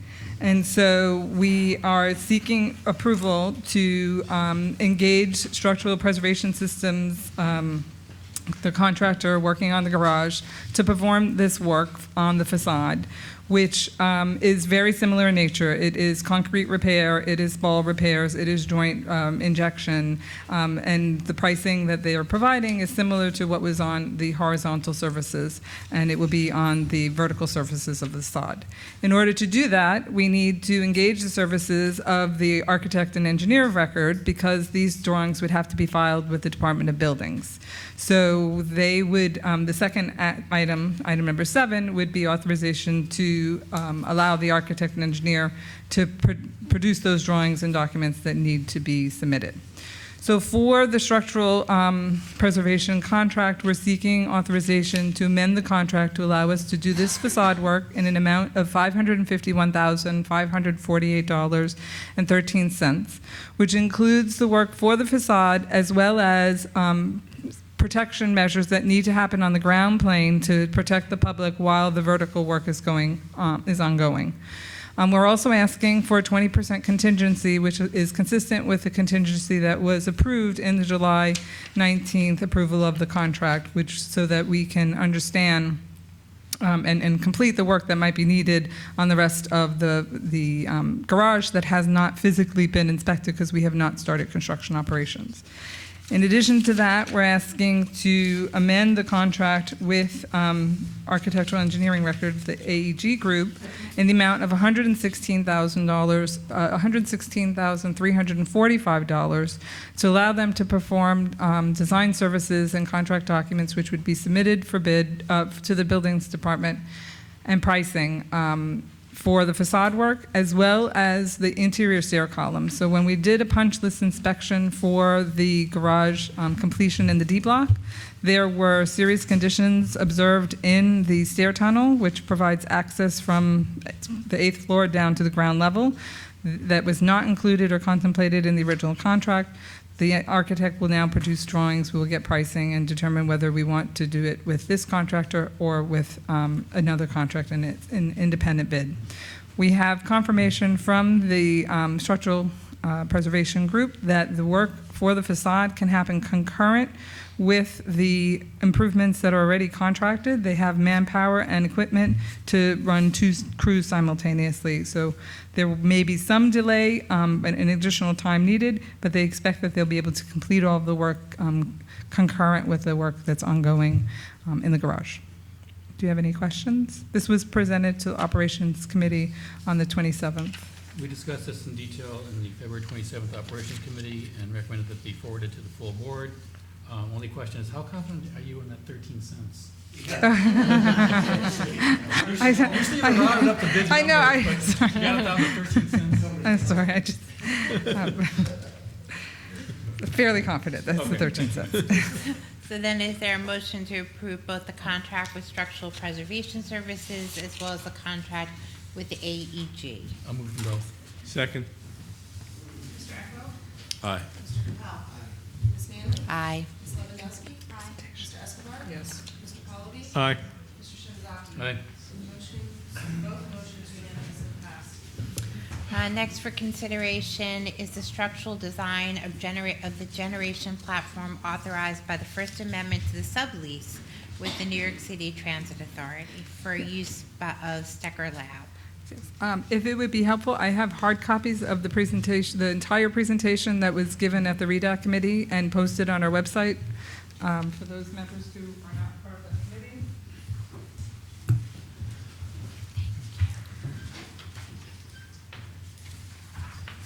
Thank you.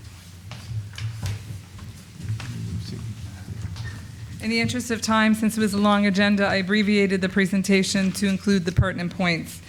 In June of 2019, New York City Transit presented their scheme for a proposed structure that will serve as a housing for an emergency generator to be implemented in a storm. The structure would be in place year-round, and at the time, the board felt that the structure as presented originally, and shown here in this image, was not sympathetic to the adjacent vernacular with the Strecker Lab, and ugly by some, although some did feel that it was tolerable. And so we worked with the transit, the New York City Transit architect, and we revised the design by looking at the structural framing and reducing the elements and changing it so that there would be a transparent mesh that would be applied to the first two courses, and then a little bit more dense fencing material on the top course. This is an image of what it looked like prior from the west looking east. Here is the new image. This was presented to the RIDAC committee, the Real Estate Development Advisory Committee, on the 26th, and it was viewed very favorably. As I mentioned, the bottom two layers would be 82% opaque, so that you can see right through, and then there would be 64% opaque metal wiring. This is a 42-inch height, which is required for OSHA, and there would be terracotta screen here just on the upper level that would be in a brick color with a lighter color to mimic the palette at Strecker Lab. Just for the public's edification, this is MTA engineering and their stuff, and we just sort of have to approve what they come up with, and we have very little input into what they want to do. Correct. Yes, this is MTA, and the proportions of the structure are set by the guidelines for flood and the MTA requirements that from the 100, they use the 100-year flood as the mark and then add 3 feet. So the height of here is roughly 19 feet, and that was the minimum, the lowest that they can to comply with the MTA standards and the 100-year flood guidelines. From a corporate standpoint, I'm just wondering why this is necessarily before the board, because we don't have any real big say in this. MTA's going to do it anyway, right? Well, we did have a lot of say because the board didn't like what they proposed, and so the MTA went out and hired totally new architects and came up with, I mean, the team of 3 architects came out, and they came out, well, we have no choice as to a housing for generators. Okay. But I was shocked, frankly, that they hired a new team of architects and really wanted to come up with something that was more attractive for our community. And this was presented to last week's RIDAC committee meeting, and there was a strong sense of the committee that we approve this change, and we recommend to the board that this design be approved. I'll second.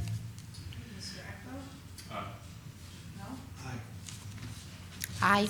Ms. Lewandowski? Aye. Mr. Escobar? Yes. Mr. Palovey? Aye. Mr. Shinazaki? Aye. Thank you.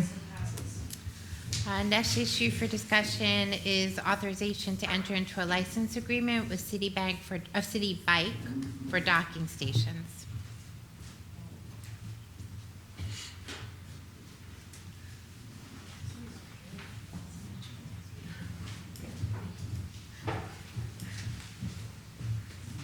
Good evening. My name is Prince Shah. I'm a senior project manager here with RIOC. I'm very excited actually to present this to the board. But before I introduce City Bike and Lyft and the agenda item that we're discussing, I would like to give a little bit of a background of how we got here. So there's been a large interest of bike sharing program on the island for many years, and it was really fueled more interest was generated, I should say, after the 2010 Columbia study that was done on the island that really highly recommended that we have a bike share program. After that, RIOC actually at the time, the previous administration reached out to an entity called B-Cycle, and we said, you know what, we will kind of take the initiative, we'll bring bike share on the island, but it's important to mention that at that time there was no other bike share program in New York City. That program would have cost us $3,500 per bike to implement on the island. So we said, okay, let's reach out to DOT, get their opinion.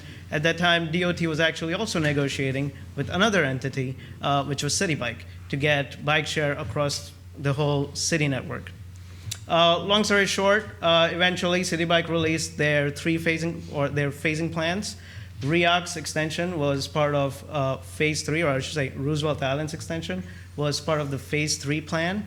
This plan that Lyft and City Bike will be proposing here in their presentation is at no cost to Roosevelt Island, so we will not be paying anything, as opposed to previous City Bike plans where we actually had to spend money to get them on the island because we were kind of out of their restocking network, because they were mainly in the city. They were not really as much on Long Island City or in Astoria. Now they are expanding everywhere, so it gives us an opportunity to bring City Bike on the island as well. With that said, I would like to introduce members of Lyft, their team. Brian will be leading the presentation, and we'll go through all the proposed site and all the other locations. I just wanted to say something to the board. Prince had presented this at our committee meeting, the REDAC meeting. And at that time, we had proposed 4 locations.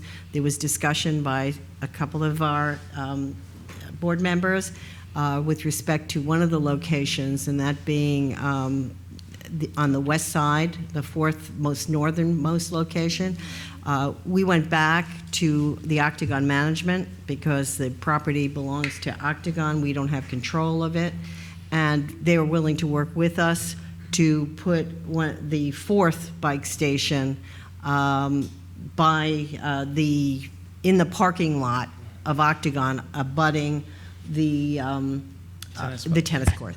So this presentation that you'll see tonight involves that modification.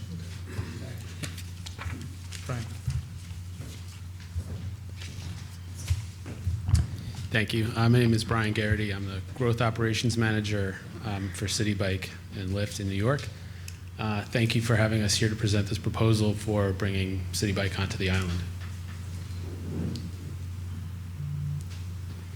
So you probably are all very familiar with bike share at this point, since City Bike has been in New York City since 2013. But to give a bit of a background, bike share is a dense network of a dense transportation network of bikes that provides a convenient solution to help people get from A to B, generally taking one-way trips. City Bike is the bike share system that we have here in New York. It's open 24/7. It's a public-private partnership between us and the Department of Transportation. As Prince said, it's offered at it's fully privately funded and would come onto the island without any funding from RIOC. This is the bike. It is designed with a bike share use case in mind. The front wheel has something called a dynamo hub that powers front and rear lights, which are always on when the bike is moving. It has fenders on the front and back for wet weather riding. It has an internally geared hub in the back and requires a lot less maintenance than a personal bike normally would. It also has a basket on the front and the seat is adjustable. The stations are easy to install.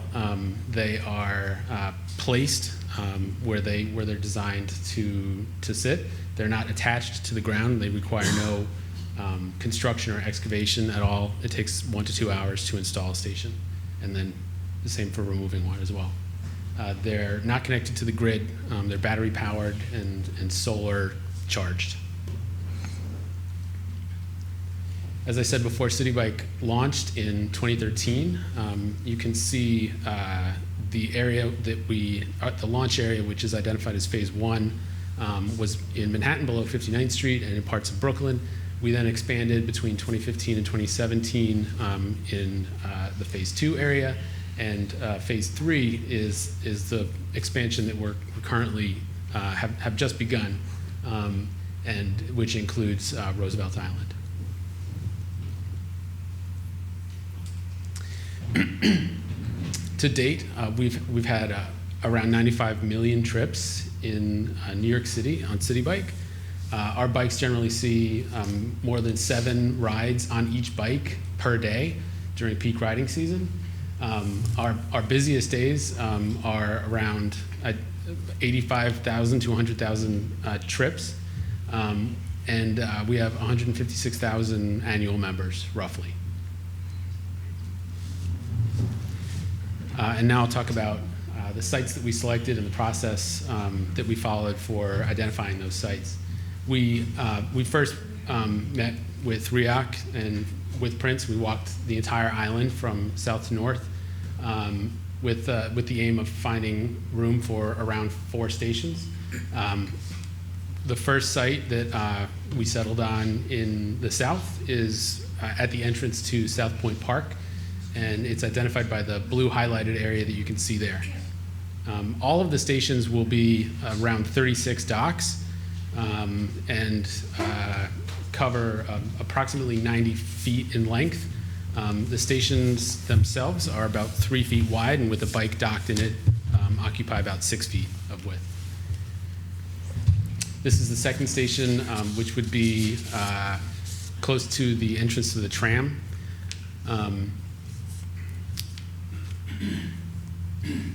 This third station, this one is at the motor gate. Would be partially underneath the elevated parking area. And this is the fourth station that you were describing earlier, which originally was planned to be further east, but then we relocated it to the parking lot of the Octagon.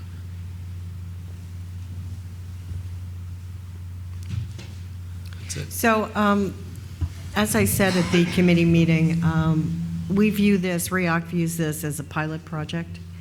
The agreement that we're going to be entering into with Lyft, the company that owns City Bike, will reflect that. These stations can be moved. We can expand the program if we wanted to because it's working, or we can decrease the program if we find that it's not working for us. Brian, there was a question raised by someone in the community about why couldn't we put one closer to the subway. Could you respond to that for us? Yeah, sure. So we did look at sites that were a little bit closer to the subway entrance. My understanding is that the sites that we identified over there that were suitable for a station would be undergoing construction at some point in the near future, and so we would very soon have to relocate those stations. We can certainly revisit that at a later date, and if there's a desire to relocate the station that's next to the tram, closer to the subway, there's no reason why that isn't possible later on. Is there proposed construction at the cutout area to the south of the MTA air vent station? I can answer that. So near the subway station itself, we looked at 2 specific locations. Mm-hmm. One is exactly the one you mentioned, which is the south and north, both locations actually, near the MTA event. Parked there, yeah, Right. So, but we have received multiple permit requests for their work that's going to require logistics planning and logistics access from those 2 sites. The other location actually we did look at is on the Riverwalk Commons side, right around the bus stop. But when we looked at that location, we don't have enough space for even the minimum requirement of a dock. We only have space for about, I think it was 10 bikes, which doesn't get you much in a very congested area. Sorry? Back by where the fruit stand is. We looked at where, on the other side, which is along the, right across from the current construction site of Building 7. Okay. Right where the sushi place, the Japanese sushi places, yeah. Other questions, what's your restocking plan? Does that involve when we truck around to redistribute bikes and bring bikes in the city here? And if we have more inbound traffic, I've had some discussion with some folks. My other son actually used to work for City Bikes, and he clued me in as to Joe Strong used to work with you guys. I wish I knew your son. I don't think I know him. But it was years ago, and he went off to college and stuff and back. But he said, part of the issue is the truck and the restocking, and how frequently you're going to service the stations. And otherwise, you end up with empty stations. Yeah. So yeah, that's actually one of the toughest challenges that we face is redistributing bikes. In a system like City Bikes, most of our riders are commuters, and so you see a pattern that's just kind of like a tide of bikes moving from residential areas to commercial areas and then back again at the other end of the day. And so for that reason, the natural use of the system kind of sets itself up for the next commute pattern, if that makes sense. At the moment, your initial plan for restocking schedules here, how often do you think that'll happen?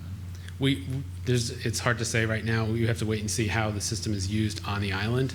It's a little bit of a unique case because it's an island. And it's Roosevelt Island. It's kind of unique. Yeah. So, we'll have to respond to that after we see what the patterns are really like on the island. Does Citibank have motorized assist bicycles? Yes, we do. We just launched a small fleet of e-bikes. There's around 250 in the system right now. We plan on expanding that in months and years to come. That needs external charging station. Actually, the batteries that power those bikes are swapped by field staff. So they're not charged at the station itself. Would any of them be sited on Roosevelt Island? The e-bikes? Yeah. Yes, I believe so. I mean, they could organically arrive here, or we could place e-bikes on the island to make up part of the fleet that is specific to this island. Thank you. The current pilot program does not see e-bikes yet. But we think, people move around, so there's not to say that someone's It's kind of random, but the difference, one difference being, what I'm trying to get to is that we're going to have a population of these stations, and people are going to be dissatisfied if they show up all the time and they're empty, or that there's no, they because of the flows, there's no place to park. You have to lock to return it and lock it back in if it's totally full. So redistribution becomes a problem. With our traffic patterns, people are going to be going like, off the island, and then either some into Queens, the people who want to use it for commuting in the spring and summer, they're going to be wanting to going up the bridge, across the Ministry Bridge, and in and stuff like that. And so some of them might want the e-bikes, but then because it's a trek up and down the bridge. But if it's swapped by attendance, then that means we would have to have, based on your telemetry, know how much of a technician presence you would need. For the e-bikes. Yeah. Yeah. It will be difficult to do that for certain, but I mean, we have parts of the system that are farther from our base of operations than Roosevelt Island. Okay. That we have to service for various reasons. Also, we're an island, so it's that's part of the challenge. Yeah. And that's why I wonder what your stocking plan is again, because that means you're going to have a truck coming in, and if you're doing it once a day or once a week or whatever your initial debut of your stocking plan is, that means you have to have a plan for your trucks to come on and off and servicing. Yeah. Yeah. What are your thoughts on that so far? Well, throughout the entire system, we have a 2-to-1 dock to bike ratio. So we have around 28,000 docks throughout the entire system and 14,000 bikes, roughly, in the fleet. So we would maintain that same ratio here. I think we'd have around 75 bikes on the island initially. And it could be that it's relatively insulated. Those bikes don't move off of the island and new bikes don't come onto the island. And if that's the case, then you would always have roughly a 2-to-1 dock to bike ratio on the island. So that's our initial plan for launch. And then after that, we'll have to see, if those bikes all leave the island or if it gets very crowded here, we'll react in real time. Is it possible that I could ask a question? You just did. Oh, go ahead.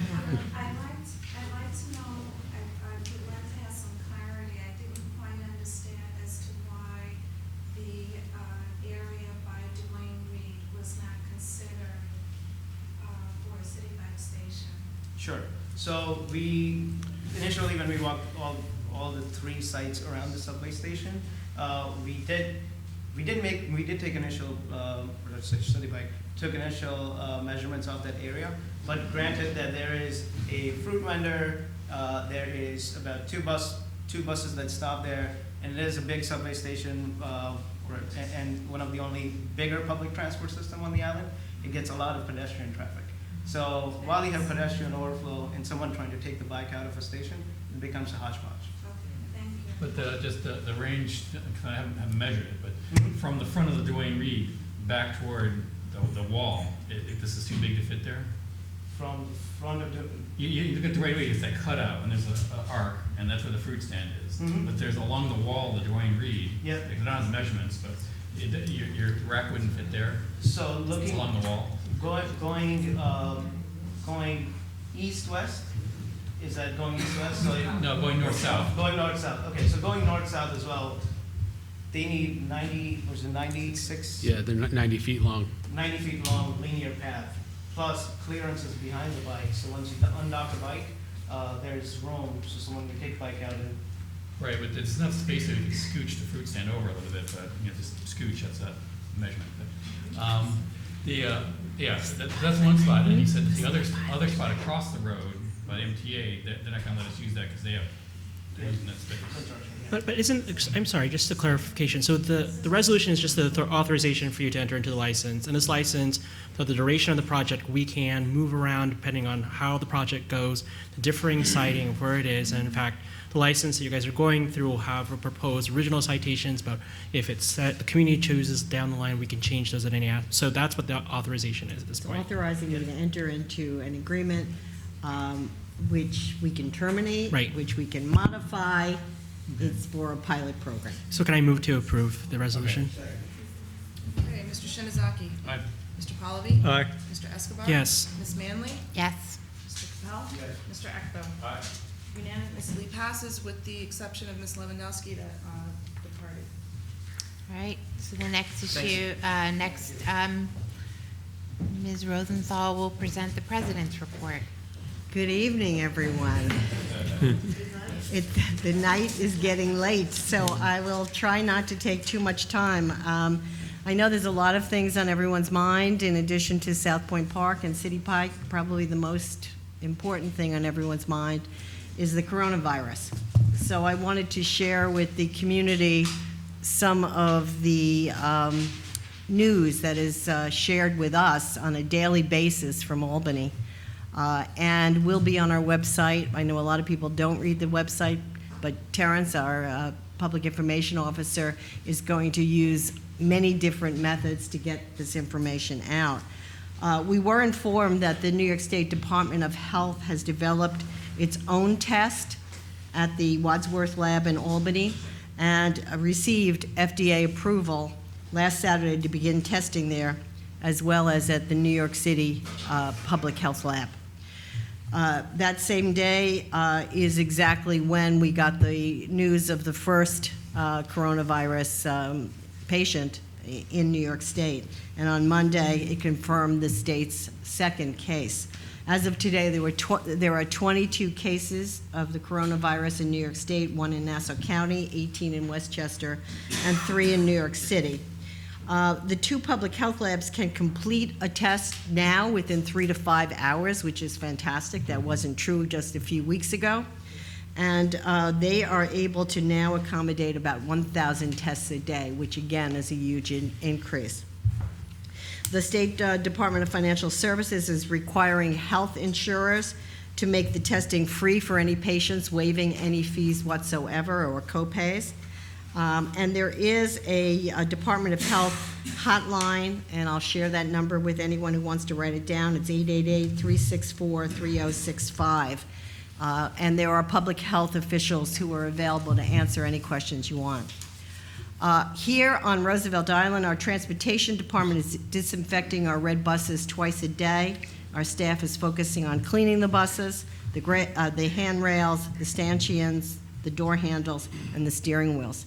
Our facilities department and our outside cleaning vendor, they've stepped up their efforts to make sure that our public areas are disinfected using bleach when we can and where it is safe to use it, and distributing Clorox and Lysol to be used at our facilities and our offices. POMA, that's the company that is running our tram service, is treating the tram cars and the waiting areas with bleach every 8 hours. And they're also obviously disinfecting the handrails, the cabin poles, the hand strips, the floors. The poles and benches are cleaned at the beginning of each rush hour shift, and the floors and the glass walls are sanitized at least once every 8 hours. The MTA, by the way, is also stepping up their own protocols, and they are cleaning the turnstiles, the MetroCard machines, and the handrails as well. Although washing hands for 20 seconds is supposedly the best way, we've also distributed sanitizing gel to all of our workers who aren't near bathrooms that they can wash their hands, just to decrease the contamination risk. So with that said, all I can say to you is a lot of us in RIOC are scared, but we're doing everything we can to minimize our risk, and hopefully we should not live in fear. It's not that dissimilar to what has happened in the past when other flus have come to our shores. Turning now to what's up with our projects. I see Judy Birdie is still here. I know she wants to know what's happening with Blackwell House. The work is done. We are just waiting. I'm looking at Jonna. The work is done. We are waiting for the final inspection from the Department of Buildings, and we hope to announce that final inspection and a ribbon cutting date in a few weeks from now.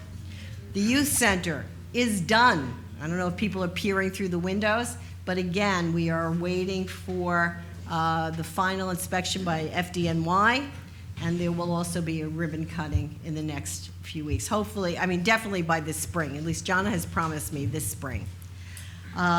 The tram elevator foundations was stalled for a while over some stop work order and paperwork with the Department of Buildings, but that has been resolved and the concrete work will resume on Monday.